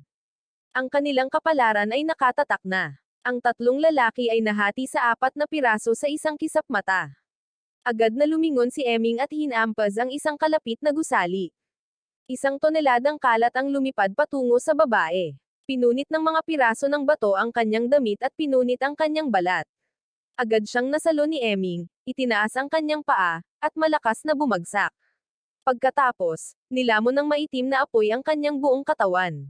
Sa kabilang banda, isang biglaang pagbagsak ng nyebe ang tumama, na ginawang mga estatwa ng yelo ang lahat ng nasa daanan nito, maging gusali o tao. Ang malakas na lalaking may apoy.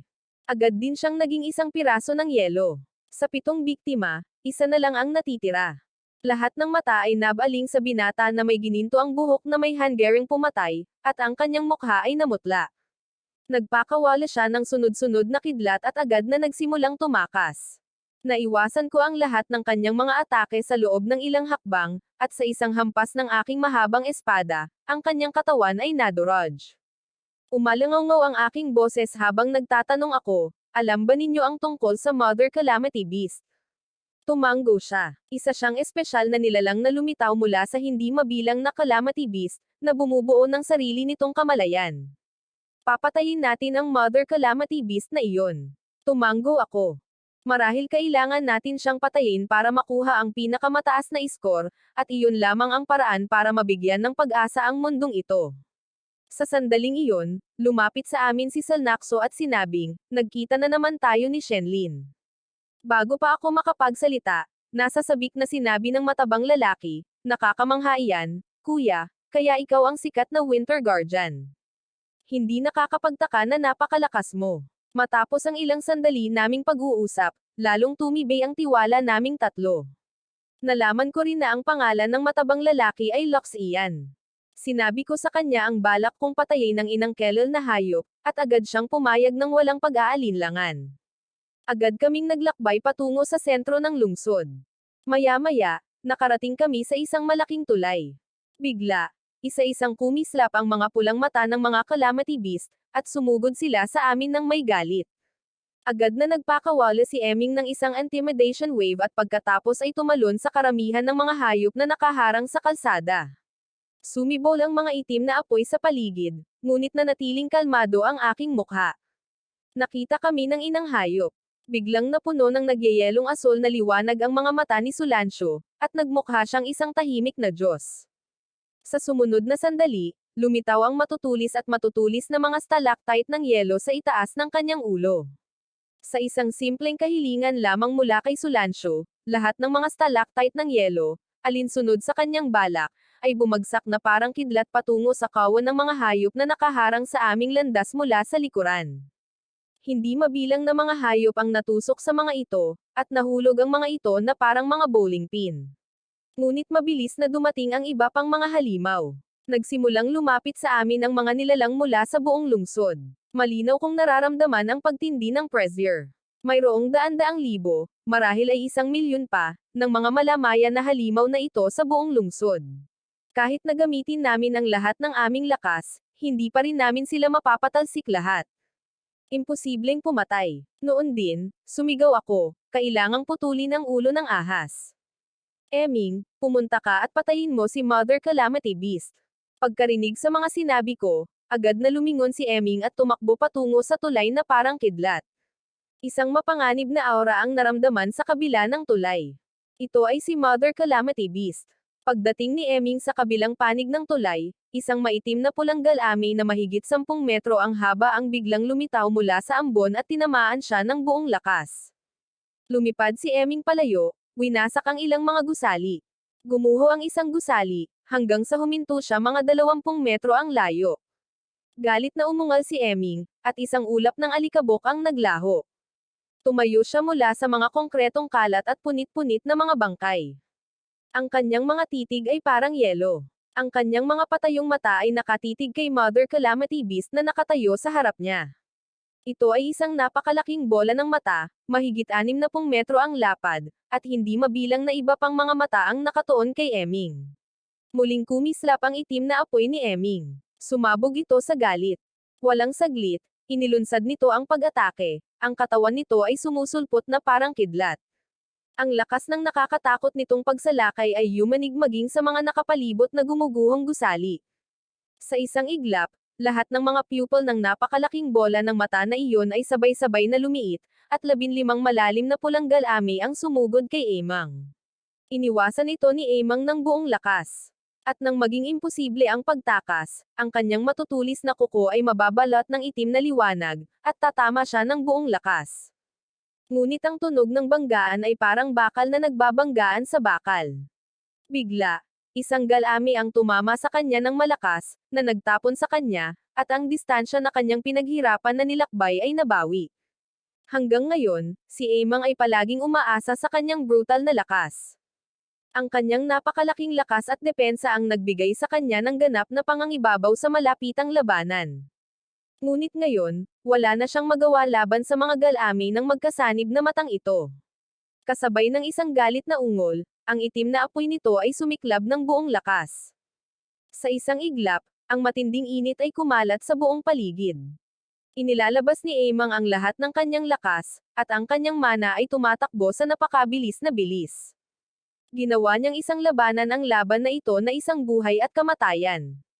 Naging seryoso rin ang mukha ko, dahil sa aking espiritual na ugnayan kay Eming, naramdaman kong unti-unting nauubos ang kanyang puwersa ng buhay. Biglang dumilat ang mga mata ni Sulengso, at isang malakristal na liwanag ang lumitaw sa kanila. Pagkalipol ng mga glisyal, sa isang iglap, lahat ng kahalumigmigan sa hangin ay naglaho, at ang hindi mabilang na mga halimaw ng kalamidad ay naging mga kristal ng yelo, ang kanilang mga piraso ay nakakalat sa lahat ng dako. Sinamantala ang pagkakataong ito, gumawa ako ng mabilis na desisyon, hanapin natin ang dagat ng mga kalamidad. Ang pag-unlad ni Eming ngayon ang ating huling pag-asa. Maya-maya pa, narating naming tatlo ang sentro ng lungsod. Isang nakakatakot na dagandong ang umalangaw sa harap namin, at walang pag-aalinlangan, tumakbo kaming lahat. Di nagtagal, nakita namin si Eming. Malubha siyang nasugatan at halos mamatay, ngunit ang kanyang mga kuko ay nakabaon pa rin sa lupa. Sa kabila ng walang humpay na pag-atake ng mga Pengani tentacles, hindi siya umatras kahit 1 pulgada, hakbang-hakbang. Lumalaki ako. Agad akong tumakbo papunta sa kanya at sumigaw, aming Deva at ang mga Calamity Beast na iyon. Agad kong ginamit ang Recovery and Reinforcement spell, at isang mahinang puting liwanag ang nagsimulang pumalibot sa katawan ni Aming. Kasabay ng isang mabangis na ungol, itinulak ni Aming ang kanyang mga lilang galami at agad na inatake ang kawan ng halimaw. Ang kanyang itim na apoy ay kumalat na parang itim na lotus. Agad na naramdaman ni Joint Eye na may mali at inutusan ang lahat ng halimaw na umatras. Ngunit huli na ang lahat. Ang mga itim na apoy na puno ng hindi mabilang na devouring energy ay nagsimulang lumunin ang katawan ni Aming. Walang pag-aalinlangan, pinindot ko ang Restart Evolution sa interface. Sa sandaling iyon, isang nakakatakot na madilim na kapangyarihan ang sumiklab mula sa kaibuturan ng kanyang katawan, na bumubuo ng isang haligi ng itim na liwanag na tumaas sa langit. Ang katawan ni Aming ay agad na lumaki sa mahigit 100 metro ang taas. Binabati kita. Ang iyong ipinatawag na si Minga ay nakakuha ng skill na Karst Oath. Binabati kita. Ang iyong ipinatawag na si Amang ay nakakuha ng bagong talento sa isang Matium Body. Lahat ng katangian ay tumaas ng 60 puntos. Nakahinga ako ng maluwag.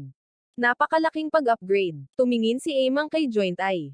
Ang kanyang katawan ay ganap na nabago. Isang mahinang gininto ang liwanag ang lumabas mula sa kanyang siksik na pagkatao, at isang banal at maharlikang aura ang sumilay mula sa kanya.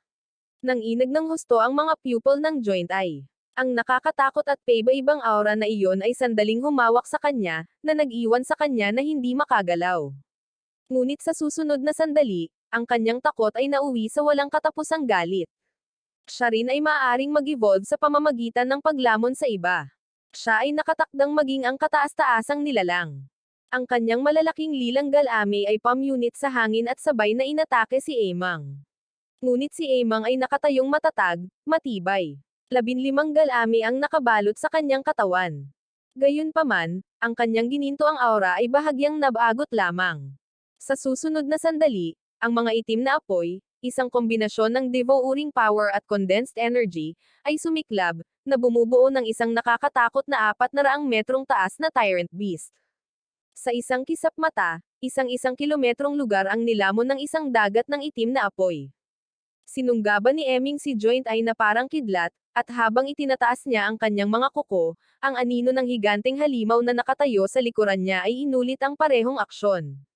Ang mga kuko ng itim na apoy ay bumulusok, agad na sumabog ang ilan sa mga pupil ng Joint Eye, dahilan para mapasigaw siya sa sakit. Ang kanyang mga galame ay humampas kay Aming na parang baliw, ngunit hindi siya napinsala.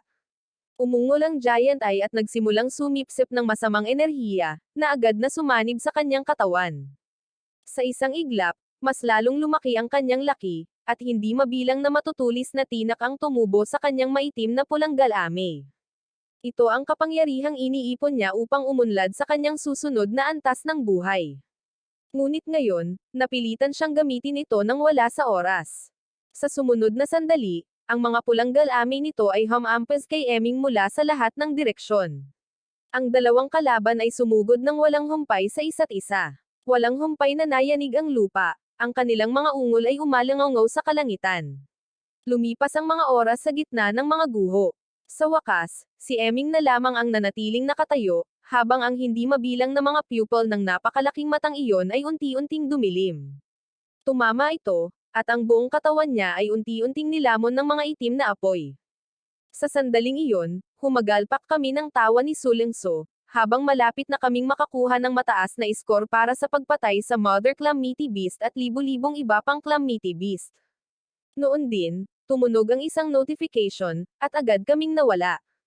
Ang time synchronization ay ang pagkalkula ng iyong score batay sa iyong performance.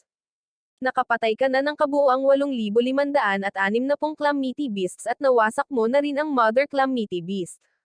Binabati kita, perpekto ang iyong score. Ang iyong klase ay na-promote bilang Master Blade Summoner. Ito ay isang kakaiba at bihirang klase na nagmula sa iyo. Binabati kita. Natuto ka ng isang bagong class skill, Arcane Blade Condensation.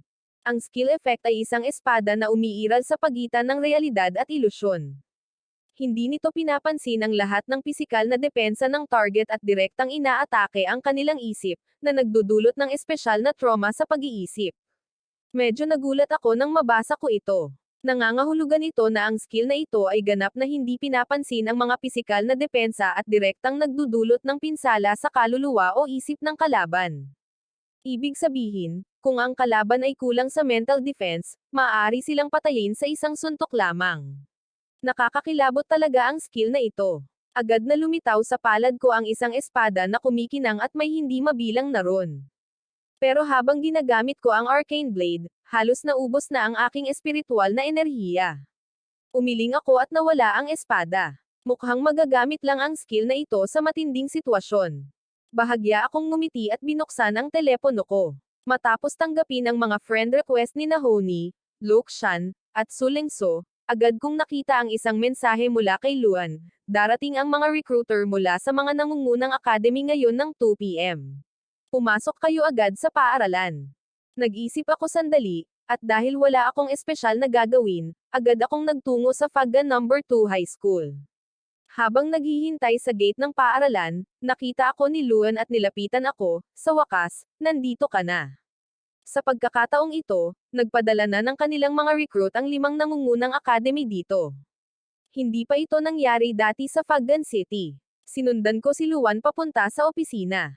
Kumuha siya ng singsing na hugis dragon mula sa isang drawer at iniabot ito sa akin, sabay sabing, ito ang gantimpala mo mula sa pamahalaan ng lungsod. Naglalaman ito ng mga kagamitan at skillbook na kakailanganin mo. Nagningning ang mga mata ko dahil ito ang mga bagay na pinakakailangan ko ngayon. Ang aking ordinaryong espada ay nasira na pagkatapos ng matinding labanan. Kinuha ko ang singsing at inilagay ang aking kamalayan dito. 2 impormasyon ang agad na lumitaw. Ang una ay ang Omnistration Sword. Ang anyo nito na Vast Sky Sword ay nagbibigay ng Instructable Blessing, at ang anyo nito na Heavenly Fall ay nagbibigay ng Wisdom Aura, na patuloy na bumabawi ng espiritual na enerhiya at nagpapataas ng bisa ng anumang kasanayan ng 50%. Ang pangalawang skillbook, ang Void Step, ay nagbibigay daan sa iyo na agad na tumawid ng 100 metro. Labis akong nasiyahan sa aklat na ito ng kagamitan at kasanayan. Bandang 2:00 ng hapon, isang itim na opisyal na sasakyan ang huminto sa harap ng paaralan, at mula rito ay lumabas ang isang lalaki at isang babae. Bumaba si Limas. Agad na lumapit si Limas upang salubungin siya ng may seryosong mukha, dahil ang mga nangungunang akademikong recruit ay kadalasang mga martial transcender, at maging ang alkalde ay kailangang tretuhin sila ng may respeto. Nakarating kami sa reception room. Habang komportableng nakaupo, nagtanong lang si Giffey, nasaan si Chan? Sakto namang bumukas ang pinto, at pumasok kami ni Lun. Tiningnan ako ni Giffey mula ulo hanggang paa at sinabing, hindi naman masama. Ganoon talaga ang personalidad mo. Perpekto para sa akademya ko. Agad na nagpahayag ng pagkadismaya si Fang, na nakaupo sa tabi niya. Ayos lang pumili batay sa hitsura ng mundo, sabi niya. Pero ang Yanghe Academy ba ay nagre-recruit din batay sa hitsura ngayon? Pagkatapos ay tumingin siya sa akin at sinabing, Naylan, piliin mo ang Kingten Academy ko. Makukuha mo ang lahat ng resources na kailangan mo, at 3 kayamanan bilang regalo. Nang marinig ito, nagsimulang magsalita ang iba, nagdududa ka ba sa halaga ng Winter Champion? Oo, Naylan, minamaliit ka niya. Huwag kang pumunta roon at mapahiya. Parehong nagulat sina Limji at Lan sa eksenang ito, dahil biglang naging tensyonado ang kapaligiran. Sino mang recruiter ang unang nag-alok, agad silang puputulan ng 4 pa, at ang sitwasyon ay lalong nagiging tensyonado. Sa wakas, huminga ng malalim si Gift at tumingin sa akin at sinabing, naabot mo na ang First Awakening, tama ba? At hindi ka pa nagsisimulang magpatawag. Kung sasali ka, maaari akong direktang humiling sa mas mataas na autoridad at bigyan ka ng pinakamahusay na mga materyales sa pagpapatawag. Ang Black Wolf mo ay may growth talent, kaya pwede kang humingi ng kahit anong resources na gusto mo. Maging si Sam Nino, nang marinig ito, ay natahimik dahil napakarami. Ang mga pangkalahatang kondisyon ay sobra kahit para sa kanila. Ngayong taon, mayroong hindi bababa sa 10 kandidato na may mahigit 20,000 puntos. Kaya, ang paggastos ng napakaraming resources para lang makuha ang Winter Champion ay tila hindi tama, at napagpasyahan nilang mas mabuting umatras ng tahimik. Tumango lang ako at sinabing, ayos lang ang lahat ng iba pa, pero hayaan mo na si Samno. Lamambot ang kunot ng noo ni Gift, at masayang sinabi niya, kung gusto mo ng mas mature na tao, nandito rin ako. Gusto kong sabihin na hindi ko iyon sinasadya, ngunit ang mga salita ay nabara sa lalamunan ko. Sa huli, pinili ko ang Yake Academy. Hindi dahil sa partikular na gwapo si Gift, kundi dahil ang kanyang alok ay talagang kahanga-hanga. Di nagtagal, nagsimula ang araw para sa bagong semestre.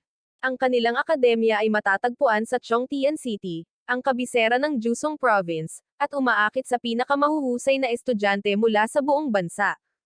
Una akong pumasok sa isang random na dormitoryo, na puno ng lahat ng uri ng kagamitan at pang-araw-araw na pangangailangan. Iyon ay, nang ako. Biglang nag-vibrate ang espesyal na aparato at may lumabas na mensahe. Naaprubahan na ang iyong mga materyales sa pagpapatawag. Kung kailangan mo ng karagdagang mga mapagkukunan, ipaalam mo sa akin. Gagawin ko ang aking makakaya para makuha ang mga ito para sa iyo.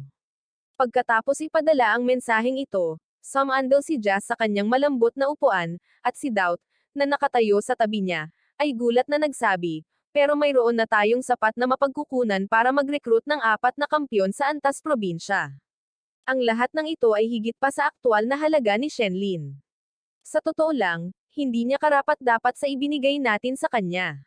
Tiningnan lang siya ni Gift nang nakangiti at sinabing, bukas na ang kompetisyon para sa mga bagong estudyante, makikita mo mismo. Ipinatawag kita. Inilagay ko ang mga materyales sa lupa at itinaas ang aking kamay sa ere. Pagkagamit ko ng summon ng spell, napuno ng puting liwanag ang buong silid. Ilang minuto ang lumipas, ang lumitaw sa harap ng aking mga mata ay isang nilalang na may 2 pares ng lilang pakpak. Isang paro-paro, mga 60 sentimetro ang haba, kumikinang na parang isang pilak na paro-paro. Naisip ko sa sarili ko, sana, hindi ito tuluyang walang silbi. Bahagyang gumalaw ang sulok ng aking bibig, at tahimik kong tiningnan ang stat panel nito. Isang taong may level 1, strength 1, constitution 1, agility 1, magic 1, 4 na base stat points lang. Mas malala pa ito kaysa sa umpisa. Umiling ako. Maaaring ito na ang pinakamahinang summon kailanman, pero hindi mahalaga. Bibigyan kita ng walang hanggang potensyal. Pinanood ko ang dahan-daang pagtaas ng pilak na disk patungo sa akin at hinawakan ito gamit ang aking daliri. Nagsimula ang pagsusuri. Ang 100% katapatan ay hindi kailanman magtataksil. Matapos kumpirmahin ang pagtatatag ng vital connection, bigla akong nakaramdam ng matinding sakit, na parang pinupunit ang aking kaluluwa. Pagkatapos ay dumating ang abiso, binabati kita. Nagising na ang iyong tinawag na nilalang. Unique Talent Rank SSS, Divine Metamorphosis ay maaaring magbago sa anumang anyo at makakuha ng iba't ibang kakayahan. Sa sandaling iyon, ang hindi ay nagpalitaw sa isang fluorescent light at kinuha ang aking anyo. Sa isang patag na boses, sinabi niya, Guro, ayon sa paunang pagsusuri, maipapakita ko ang buong kapangyarihan ng Divine Metamorphosis. Binuksan ko ang kahon. Sa loob ay ilang piraso ng combat armor. Itinuro ko si Y at kinausap siya sa pamamagitan ng isang mind link. Bahagyang tumango si Y, nagpalitaw sa fluorescent light, at binalot ang aking kamay. Agad, lumitaw ang isang pilak na combat armor at dahan-daang nagsimulang takpan ang aking buong katawan. Tamang-tama ang sukat nito, na parang ang armor na ito ay palaging bahagi ko. Napangiti ako ng may kasiyahan. Bukod pa rito, ang Divine Metamorphosis ay mayroon ding kakayahang magsanib sa mga metal upang mapataas ang lakas nito. Tulad ng mata ko na kasakiman, ito ay isang talento ni Mons na maaaring patuloy na lumakas. Dahil dyan, napagpasyahan kong sanayin muna ang silver disc. Nagpadala ako ng mensahe kay Gift na nagsasabing kailangan ko ng mga metal na materyales na may mga espesyal na katangian. Sa loob ng kalahating oras, dumating ang mga supply, at nakatanggap ako ng isang abiso. Ito ay mga bihirang metal na mineral na may iba't ibang katangian, bawat isa ay itinuturing na isang napakahalagang mapagkukunan. Pagbalik sa aking silid, sinimulan kong pagsamahin ang silver disc sa mga mineral. Di nagtagal, ang baluti sa aking katawan ay naging napakalakas. Kahit ang isang mandirigma na may pangalawang espesyalisasyon ay nahihirapang basagin ito. Bukod pa rito, ang baluti ay tumitimbang ng hanggang 5 tonelada. Ngunit hindi ito nag-abala sa akin. Gayunpaman, kung ito ay bumagsak sa isang kalaban, ito ay parang isang bundok na gumuho sa kanila. Pagdating ko sa sala, ang aking 3 kasama sa silid ay medyo nagulat sa ingay. Isa sa mga lalaki ang lumapit at sinabing, Ihagis, ang pangalawang ranggo na Provincial 15 Jawan, na may on-ordinary class, ang nakakuha ng pinakamataas na marka sa Provincial. Talagang kahanga-hanga iyon. Ngunit dahil lang ba iyon? Hindi. Dahil nakahanap siya ng isang napakalakas na summoned creature. Malamig at mapanghamak na ekspresyon ang mukha ng lalaki. Siya ang pangalawang ranggo na estudyante mula sa lalawigan ni Long, na nakakuha ng 23,000 sa entrance exam. Wala talagang ibang mga henyo sa kanyang probinsya, kaya siya ang nakakuha ng unang pwesto. Ayon sa kanya, para itong si Haring Kana sa lupain ng mga bulag. Bahagyang ngumiti si Fengwei at sinabing, sa tingin ko kung ang isang makapangyarihang summoned creature ay sumagot sa kanyang tawag, malinaw na may espesyal si Shenlin. Nang malapit ng sumiklab ang isang labanan, isang boses ang umalangaw sa buong akademya. Dapat agad na magtipon ang lahat ng mga bagong estudyante sa U Square dala ang kanilang mga armas at kagamitan. Si Jiang, na nakaupo sa sopa, ay nagsabi, mukhang magsisimula ang first-year tournament kalahating buwan ng mas maaga, at ang mga mutant beast sa labas ng lungsod ay mabilis ding dumarami. Kaya gusto ng akademya na tayo ang mga siwa sa paglilinis ng mga beast na iyon. Nang marinig ito, natahimik ako. Bigla kong naalala ang mundo ng Reincarnation Dungeon. Naisip ko sa sarili ko, hindi ko inaasahan na haharap si Engine sa isang katulad na krisis ng ganito kaga. Noon din, umalangaw sa aking pandinig ang mayabang na boses ng lalaking may malamig na mukha. Nauna itong nangyari. Shanlin, dudurugin kita at papatunayan na mas karapat-dapat ako sa titulong major kaysa sa iyo. Mayabang na tumingin sa akin si phone number 1. Ngumiti ako at sinabing, tingnan natin kung sino ang tunay na pinakamagaling. Pero sa huli, ako ang dudurog sa lahat. Isa-isang nagtipon ng mga bagong estudyante sa Chunk Square. Bamantong hininga ang pinuno ng koponan at sinabing, ang mga mahuhuli sa pinakamababa sa ranggo ay kailangang umalis ng bayan at pumatay ng mga mutant beast at maging mas malakas sa ilalim ng banta ng kamatayan. Ang sekretarya, na nakatayo sa likuran niya, ay may hawak na tablet at sinabing, nagsisimula na ang grand competition para sa mga bagong estudyante. Papasok kayong lahat sa Canyon of the Rift, isang malaking piitan mula level 20 hanggang 30. Ang kompetisyong ito ang magtatakda kung gaano karaming resources ang matatanggap ninyo sa hinaharap. Pagkatapos ng anunsyo, dahan-daang bumukas ang pinto ng piitan, at isang mabigat na aura ang lumabas mula rito, na kumalat sa buong lugar. Nagsimulang manginig ang mga binti ng ilang tao. Bahagyang nanginag ang kanilang mga labi. May isang taong kinakabahang nagsalita, biro ba to? Hindi pa nga ako nakapagpalit ng unang klase ko. Paano tayo maglalaban doon sa loob? Si Lucian ay balisang naghahanap sa karamihan ng tao.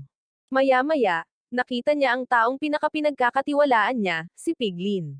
Nakita ko si Loxen na tumatakbo papunta sa akin, kasama ang isang babaeng demonyo na kulay abo ang balat at maikli ang buhok. Sinabi niya kanina na mag-e-enroll siya sa Young Academy tulad ko. Akala ko nagbibiro lang siya, pero totoo naman. Sabi niya ito ang nakababata kong kapatid na babae, si Lonang. Nagmukha akong kakaiba. Namula si Lonang at nagtago sa likod ng kanyang kapatid at nagsalita sa napakahinang boses.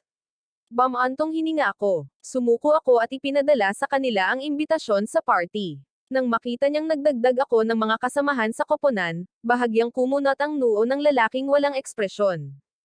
Nagkibit-balikat siya. Bago pumasok sa piitan, malamig niyang sinabi, mabuti na lang at huwag kang matalo ng nakakahiya. Shenlin, hindi ako sumagot. Sa sumunod na sandali, nawala kaming tatlo. Di nagtagal, nakapasok na ang lahat ng mga estudyante sa piitan.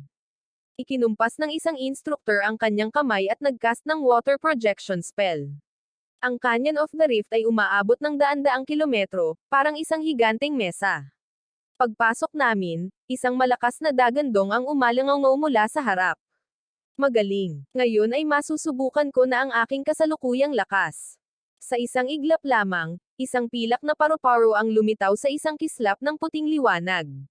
Sa mismong sandaling iyon, ang aking katawan ay nababalutan ng pilak na baluti pang combat. Iniunat ko ang aking kanang kamay, at agad na lumitaw ang Celestial Scepter. Pagkatapos, hinugot ko ang pilak na saber mula sa aking likuran at tumalon.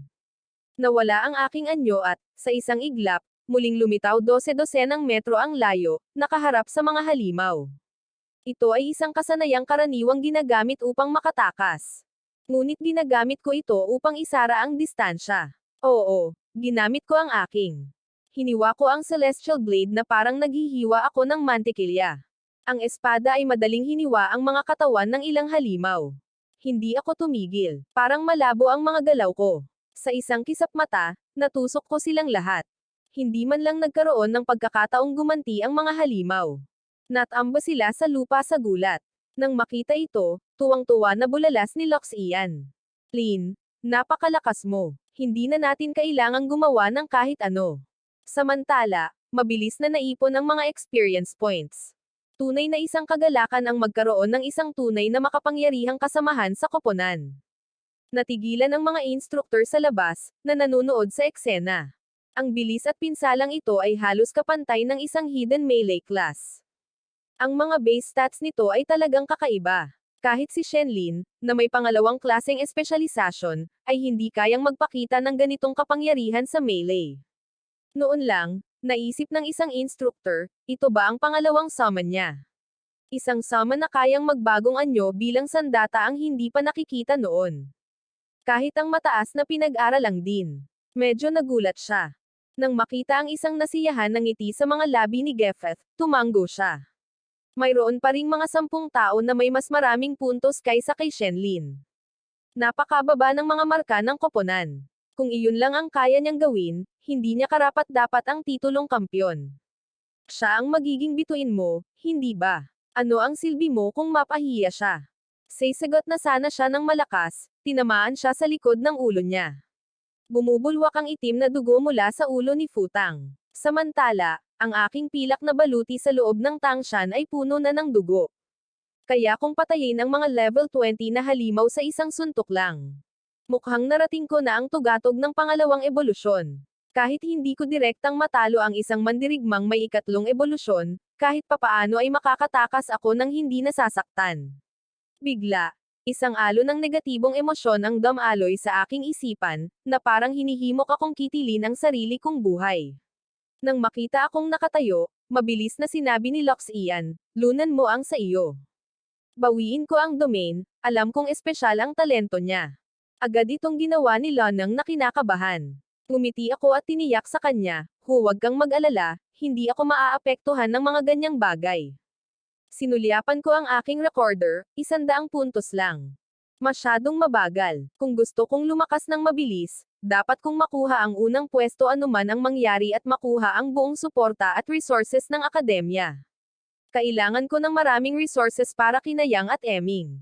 Sa kaisipang ito, lumitaw ang aking determinasyon, at sa isang kislap ng puting liwanag, lumitaw ang isang malaki at mabangis na demonic wolf, si Eming.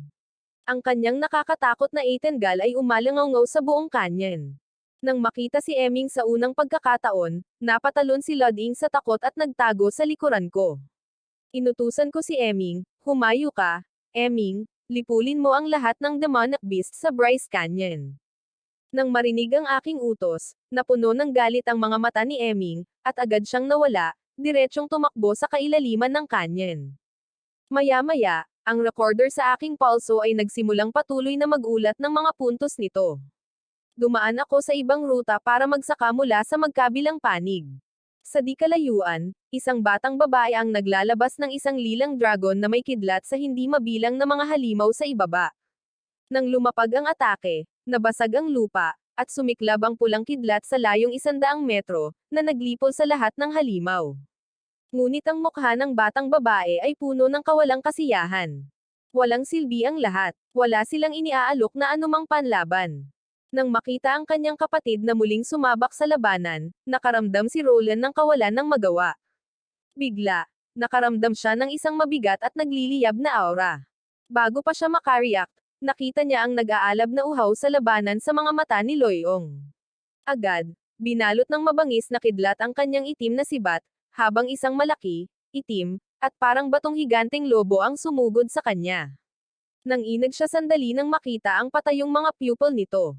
Ngunit kaagad, isang kislap ng kabaliwan ang lumitaw sa magandang mukha ni Loyong, at diretso siyang sumugod sa higanteng lobo. Nang makita ang kanyang kapatid na umaatake ng walang takot, agad na gumamit si Roland ng ilang buff spell. Parehong kapangyarihan at proteksyon. Sa tulong nito, agad na dumobol ang combat power ni Loyong. Ngayon ay maaari na niyang harapin ang boss ng third evolution. Nang magbanggaan ang dalawa, isang nakakakilabot na alon ng kapangyarihan ang lumitaw at kumalat sa buong paligid.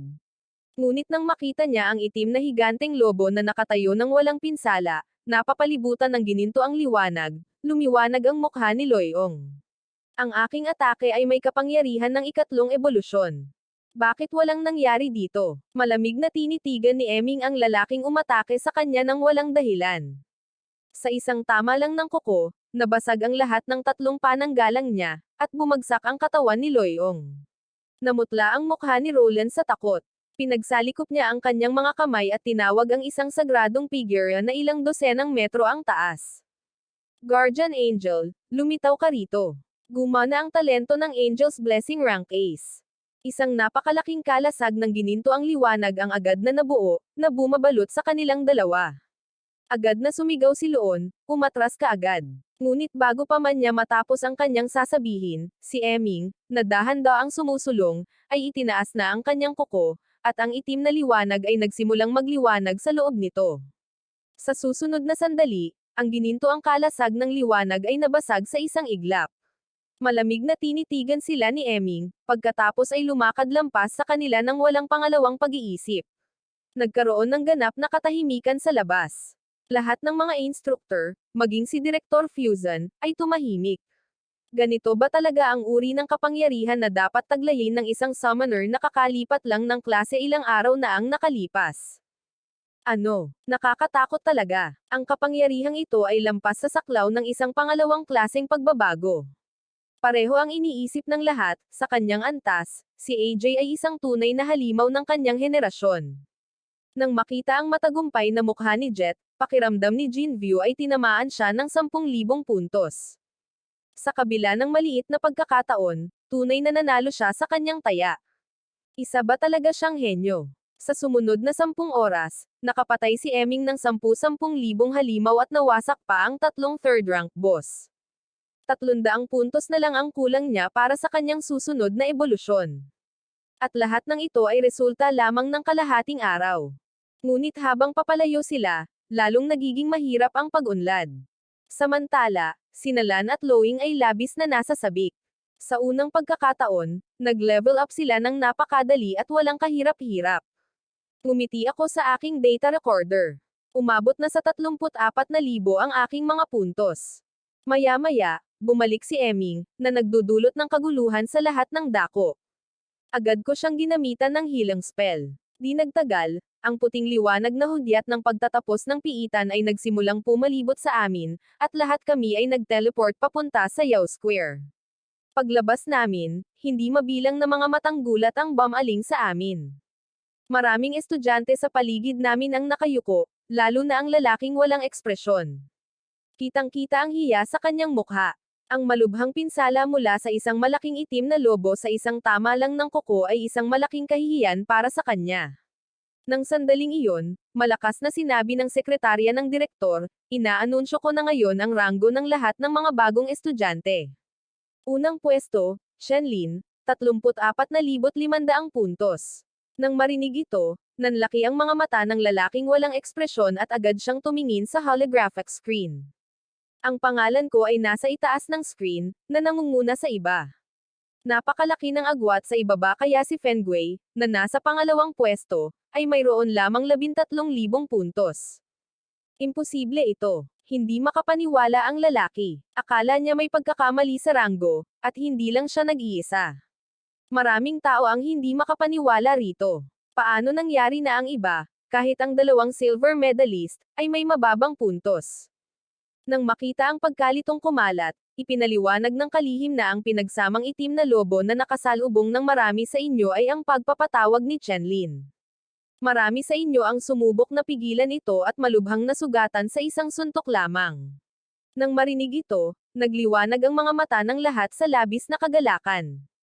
Ang kalihim, na nakatayo sa entablado, ay nag-anunsyo, tapos na ang malaking kompetisyon para sa mga bagong estudyante. Ang mga kredito ng premyo ay ikakabit sa inyong mga account. Maaari na kayong bumalik sa inyong mga pavilion. Nang buksan ko ang pinto at lumabas, ang walang ekspresyong mukha ng lalaking iyon ay may kakaibang pag-aalinlangan. Nag-isip siya sandali, pagkatapos ay huminga ng malalim at sinabing, dumating na ang iyong mga bagahe kanina. Mukhang pangalawang batch na ito ng mga materyales. Wala ka rito, kaya inilagay ko ang mga ito sa iyong silid. Medyo nagulat ako. Pagkatapos ay ngumiti siya at sinabing, sige, salamat. Tumingin siya sa ibang direksyon at mahinang sinabi, huwag na. Bumalik ako sa aking silid at binuksan ang itim na kahon. Sa pagkakataong ito, ang dami ng mga bihirang metal ay mas malaki pa kaysa sa unang batch. Hanggat ang silver disc ay nagsasama sa sapat na metal, kahit ang pagpuntirya ay hindi makakasira sa lakas nito. Bukod pa rito, may potensyal itong magkaroon ng iba't ibang katangian. Sa oras na iyon, hindi lamang ang depensa nito kundi pati na rin ang lakas nito sa pakikipaglaban ay magiging nakakatakot. Hindi ko balak na maging isang summoner lamang na walang sariling pisikal na kapangyarihan. Ang ganitong summoner ay isang malaking kahinaan. Kapag natukoy na ang isang target, maraming paraan para maalis ang mga ito. Pagkatapos ng humigit kumulang 10 minuto, lahat ng metal sa silver disc ay mawawala. Nag-fuse na ang mga fuse. Ngayon, ang lakas niya ay hindi na kayang tumagos kahit ng isang third-rank fighter. Bukod pa rito, ang bigat niya ay umabot na sa 13 tonelada. Sa pamamagitan ng paglakas ng aming lakas, isang suntok lang mula sa akin ang kayang magpadurog ng lupa. Pagkatapos, natanggap ko ang 5,000 academic credits na natanggap ko bilang gantimpala. Pagkatapos mag-isip, inubos ko lahat ang mga ito at bumili ng 12 dosenang mga fruit-type resources. Nang dumating ang delivery, agad kong binuksan ang mga ito, tinawag si Eming, at sinimulang pakainin siya. Di nagtagal, nakaramdam ako ng mga alon ng mainit na enerhiya na nagpapalakas sa aking katawan. Isang napakalaking ginhawa ang kumalat sa aking katawan, at unti-unting lumaki ang laki ni Eming. Sa loob ng ilang minuto, umabot siya sa 40 metro, at simula nang maging Master Summoner ako, nakakatanggap ako ng 5 karagdagang strength points sa bawat level up. Binago ko ang kahulugan ng buong Summoner class. Mula sa isang marupok na class na umaasa lamang sa spirit power at nagtatago, ako ay naging isang ganap na offensive type. Ngayon ang opisyal na unang araw ng academy. Kaming 4 mula sa aming dorm ay inilagay sa general class. Habang nasa daan, nakasalubong namin sina Luchan at Louni, nakaklase rin namin. Pagpasok namin sa silid-aralan, nakita naming marami ng tao roon. Tila lahat ay namamangha pa rin, dahil isang summoner na sumisira sa lahat ng hindi pa nakikita noon. Kasabay nito, pumasok ang 2 napakagandang kambal na babae. Tumingin sandali si Rono Lolan sa paligid at pagkatapos ay lumapit at umupo sa harap ko. Kasabay nito, pumasok ang matangkad na si Giftat sa silid-aralan. Lumingon siya sa paligid ng klase at sinabing, ako si Gift, at ako ang homeroom teacher ninyo. At kung mayroon kayong anumang problema, huwag kayong lumapit sa akin. Tinatamad akong humawak ng gulo. Pagkatapos ay biglang naging seryoso ang kanyang mukha, at sa isang seryosong boses, sinabi niya, pareho kayong mga henyo mula sa kani-kanilang probinsya. Nagtrabaho kayo ng husto upang makapasok sa akademyang ito. Naniniwala akong pumunta kayo rito upang makatanggap ng mas magagandang mapagkukunan. Ngunit sa kasamaang palad, ang Liso clan ay unti-unting nakakuha ng malaking kalamangan sa pamamagitan ng mga dekada ng paghahanda, at sa lalong madaling panahon ay masisira nila ang ating mga depensa sa isang iglap. Nang marinig ito, lahat ay tumingin sa kanya ng hindi makapaniwala. Total, tila perpektong organisado ang kasalukuyang lipunan. Maging ang iba't ibang uri ng libangan ay mabilis na umuunlad at umuunlad. Paulit-ulit na idinedeklara ng media na bumuti na ang sitwasyon. Walang negatibong balita sa internet. Tila kalmado at matatag ang lahat, at ngayon ay sinasabihan tayo na isang kakilakilabot na sakuna ang malapit ng mangyari sa atin. Nang makita ang pagkagulat at pagkalito ng lahat, nagpatuloy si Gifthead sa mahinang boses, hindi ba kayo nakakapagtaka na ang mga mandirigmang nasa itaas ng ranggo 5 ay halos hindi nakikita sa ating lipunan? Kahit sa hukbong nagpoprotekta sa isang buong probinsya, ang pinakamalakas na lalaki ay nasa ranggo 4 lamang. Nang marinig ito, lahat ng mga estudyante ay naiwan na nagtataka, at napagtanto nila na ganito nga ang kaso. Bagamat ang isang ranggo 5 piling mandirigma ay maaaring hindi karaniwan, hindi ito dapat maging napakabihirang kaya halos imposibleng makakita ng isa sa internet o sa totoong buhay. Pagkatapos ay isang nakakatakot na pagkakataon ang nagsimulang lumitaw sa kanila. Ang mga estudyanteng nagtatapos mula sa pinakamahusay na mga akademya ay umaabot sa kahit na ranggo 4, at karamihan sa kanila ay pumupunta sa mga linya ng harapan ng walang pag-aalinlangan. Ito ang dahilan kung bakit ang mga likurang lugar ay maaaring mamuhay ng mapayapa. Nagpatuloy si Gifted, na sinasabing ang mga balitang maaaring magdulot ng takot ay natural na mahigpit na pinipigilan ng lahat ng mga bansa. Sa makatuwid, maraming sibilyan ang hindi nakakaalam ng sitwasyong ito. Wala tayong alam tungkol dito. Pero ang pinakamahalaga sa ngayon ay ang patuloy na pagdami ng mga mutant beast.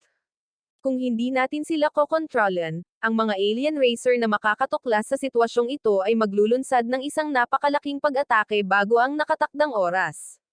Tiningnan ni Gift ang lahat ng mga estudyante at sinabing, kaya ngayon na ang oras para kumilos tayo. Lahat ng akademya ay magpapadala ng kanilang pinakamahuhusay na estudyante sa mga base militar upang lumahok sa pagbabawas ng bilang ng mga mutant beast. Sino mang gustong pumunta sa base militar para sa misyong ito at lumahok sa operasyon upang puksain ang mga mutant beast ay dapat tumayo. Sa sandaling umalangaw ang mga salitang ito sa silid-aralan, agad na narinig ang tunog ng pag-slide ng mga upuan. Natural, hindi ako nag-atubiling tumayo nang walang pag-aalinlangan. Nang makita akong nakatayo, agad ding tumayo sina Luxayon at Loning. Hindi maiiwasan ang pakikipaglaban sa mutant beast. Ang tanging tanong ay oras. Ang tanging pagkakaiba ay dumating ito ng mas maaga kaysa sa inaasahan. Dahan-dahan, tumingin ako sa paligid at nakita kong kalahati ng klase ay nakaupo pa rin. Nang makita ito, bahagyang ngumiti si Giffey at sinabing, kalahati ng klase sa pagboboluntaryo ay higit pa sa inaasahan ko. Tara, pumunta na tayo sa base militar. Noon lang, isang medyo mataba na batang lalaki na nakaupo pa rin ang nagtanong ng may gulat, teka. Kailangan din ba nating pumunta? Sagot ni Giffey ng kalmado, syempre. Bagong recruit lang kayo sa klaseng ito at itinuturing na mga piling tao ng akademya. Kaya, syempre, pupunta rin kayo. Sinabi ko lang sa inyo dahil noong una ay gusto lang pumili ng mga boluntaryo ang hukbo bilang mga obserbasyon. Pagkatapos, sa malamig na boses, idinagdag niya, kung hindi talaga kayo makapag-ipon ng lakas ng loob, may isa pa kayong pagpipilian, umalis sa Aluat Academy.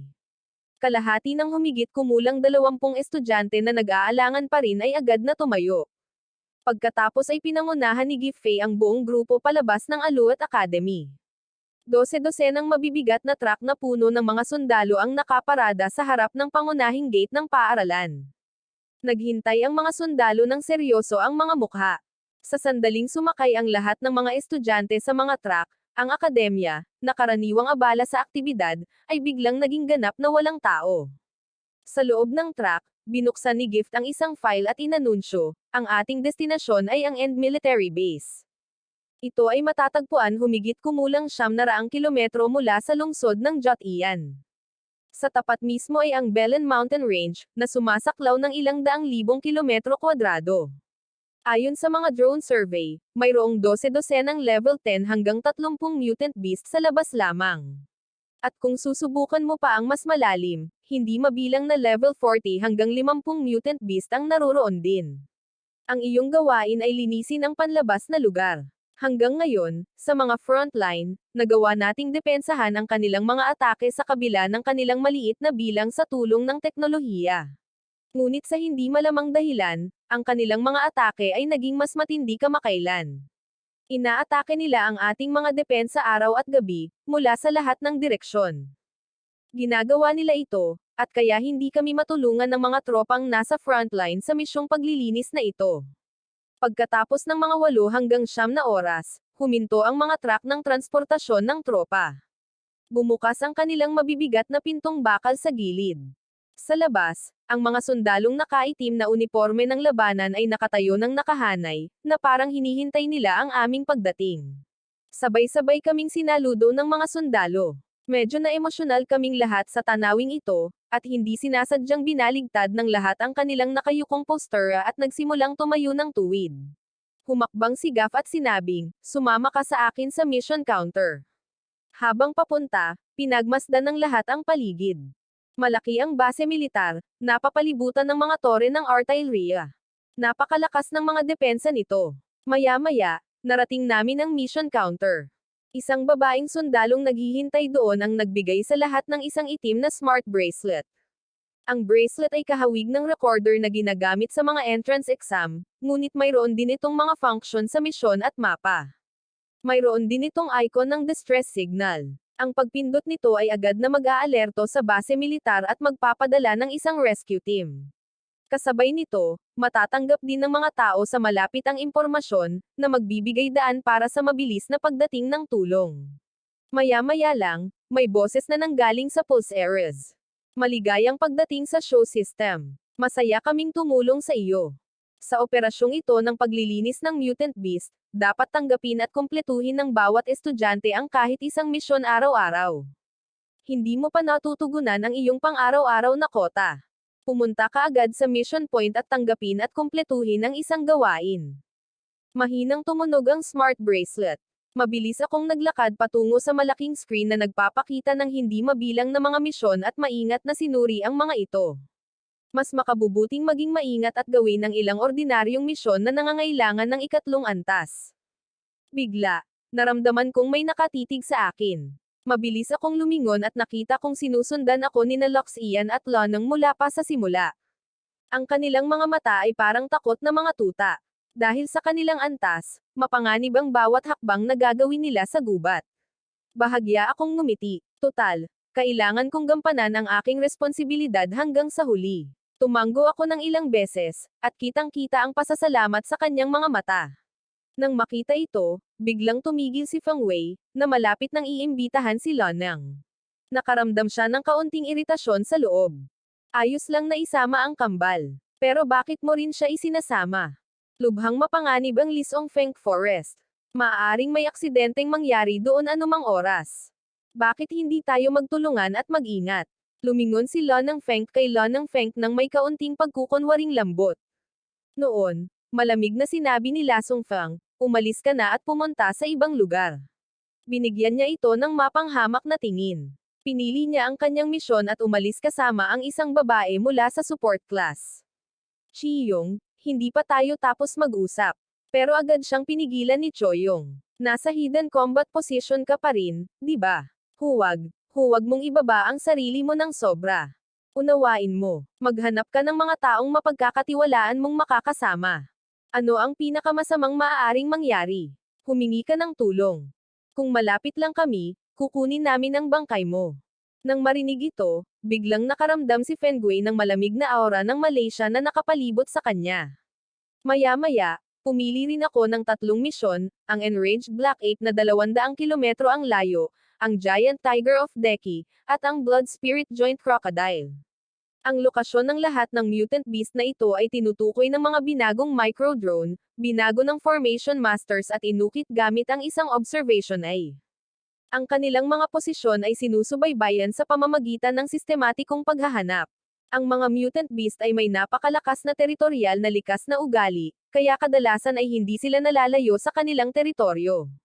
Iba't ibang base militar ang gumawa ng masalimuot na paghahanda para sa operasyon ng paglilinis na ito upang mas madali at ligtas na mapatay ng mga estudyante ang mga mutant beast. Isinaalang-alang din ang kanilang kaligtasan. Sino mang magsasagawa ng misyon ay makakatanggap ng 3 high-powered grenades at isang malaking kalibreng pistol na may 7 bala na tumutusok sa armor. Sapat na ito para makapinsala sa isang level 20 mutant beast. Wala akong tiwala sa aking katumpakan sa pagbaril, kaya 3 granada lang ang kinuha ko. Ang mga suntok ko, kung tutuusin, ay mas malakas kaysa sa kahit anong bala na tumatagos sa baluti. Tumalikod ako at sumama sa kanilang dalawa. Mabilis kaming nagtungo sa Blind Mountain Range. Inilabas ko ang isang silver disc, na agad na naging combat armor. Nang sandaling iyon, isang boses ang narinig mula sa aking smart bracelet, gusto mo bang i-activate ni Chow ang flashlight? Agad akong pumayag. Sa sumunod na segundo, isang maliwanag na puting ilaw ang nagliwanag sa isang lugar na may lawak na halos 10 metro. Sa sandaling iyon, lahat ng nasa command center ay nagmukhang seryoso. Sa tulong ng isang kalapit na micro-drone, agad nilang napansin ang aming kakaibang ruta. Kung magpapatuloy ang mga taong ito, papasok sila sa teritoryo ng level 30 dagdag mutant beasts. Bakit hindi sila huminto? Tingnan mo kung aling mga misyon ang tinanggap nila. Utos ng isang lalaking nakasuot ng uniforme ng Brigadier General.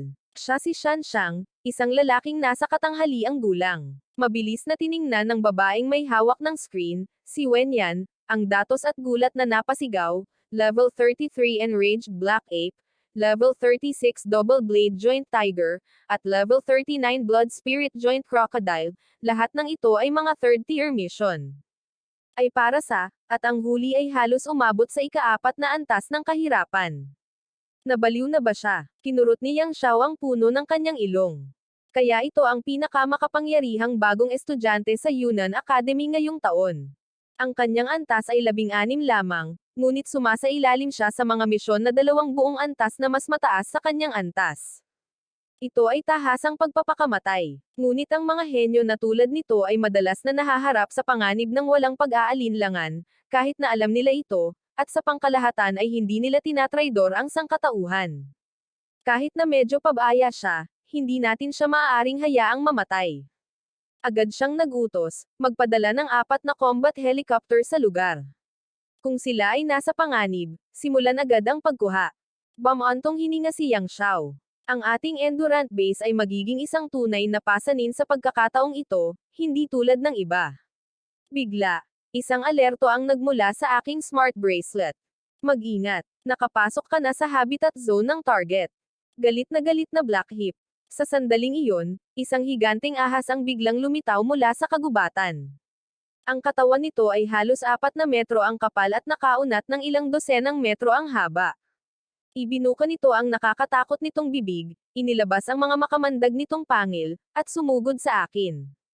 Muntik na akong limunin ng buo ng malaki nitong bibig. Lumingon ako na parang kidlat. Hinawakan ko ang mga pangil nito gamit ang 2 kamay at hinayla gamit ang buong lakas ko. Sa harap ng 13 toneladang lakas ko, agad na nabali ang mga pangil nito. Sumirit ang dugo, at hinayla nito ang ulo nito pabalik sa sakit. Pero hindi ko ito binigyan ng kahit isang sandali. Bumagsak ang lupa sa ilalim ng aking mga paa, at sa sumunod na sandali, nasa harap ko na ang ahas na may kasukasuan. Nabasag ang gulugod nito sa isang suntok lang. Sumirit at umungol ang ahas sa sakit, at kitang-kita ang takot sa malamig nitong mga mata. Agad nitong sinubukang tumakas, pero nahuli ko ito, pinigilan, at dahan-daang hinayla palapit sa akin. Namimilipit ito sa sakit, nanginginig ang lupa sa lakas nito, pero wala itong saysay. Tumama ang suntok ko sa ulo nito, kaya sumabog ang laman at dugo nito sa hangin. Nabasag ang bungo niya. Pagkatapos ay hinawakan ko ang ibabang panga niya gamit ang 2 kamay at hinati ito sa 2. Nakakakilabot ang tanawin kaya't nanginag sina Luxon at Lonang sa takot. Kasabay nito, ang command center, kung saan nasaksihan ang lahat, ay tumahimik ng lubusan. Bawat mukha ay napuno ng gulat. Ito ay isang kabaliwan. Siya ay isang level 16 lamang, ngunit nakapatay siya ng isang level 29 joint python. Anong uri ng halimaw ito? Tahimik na yumuko si Yang Xiao at paulit-ulit na binasa ang file na nasa kanyang kamay. Malinaw na nakasaad dito na ang kanyang klase ay summoner. Bigla, isang nakakatakot na dagandong ang umalangaw mula sa screen, at ang mga mukha ng lahat ng nasa silid ay nanigas.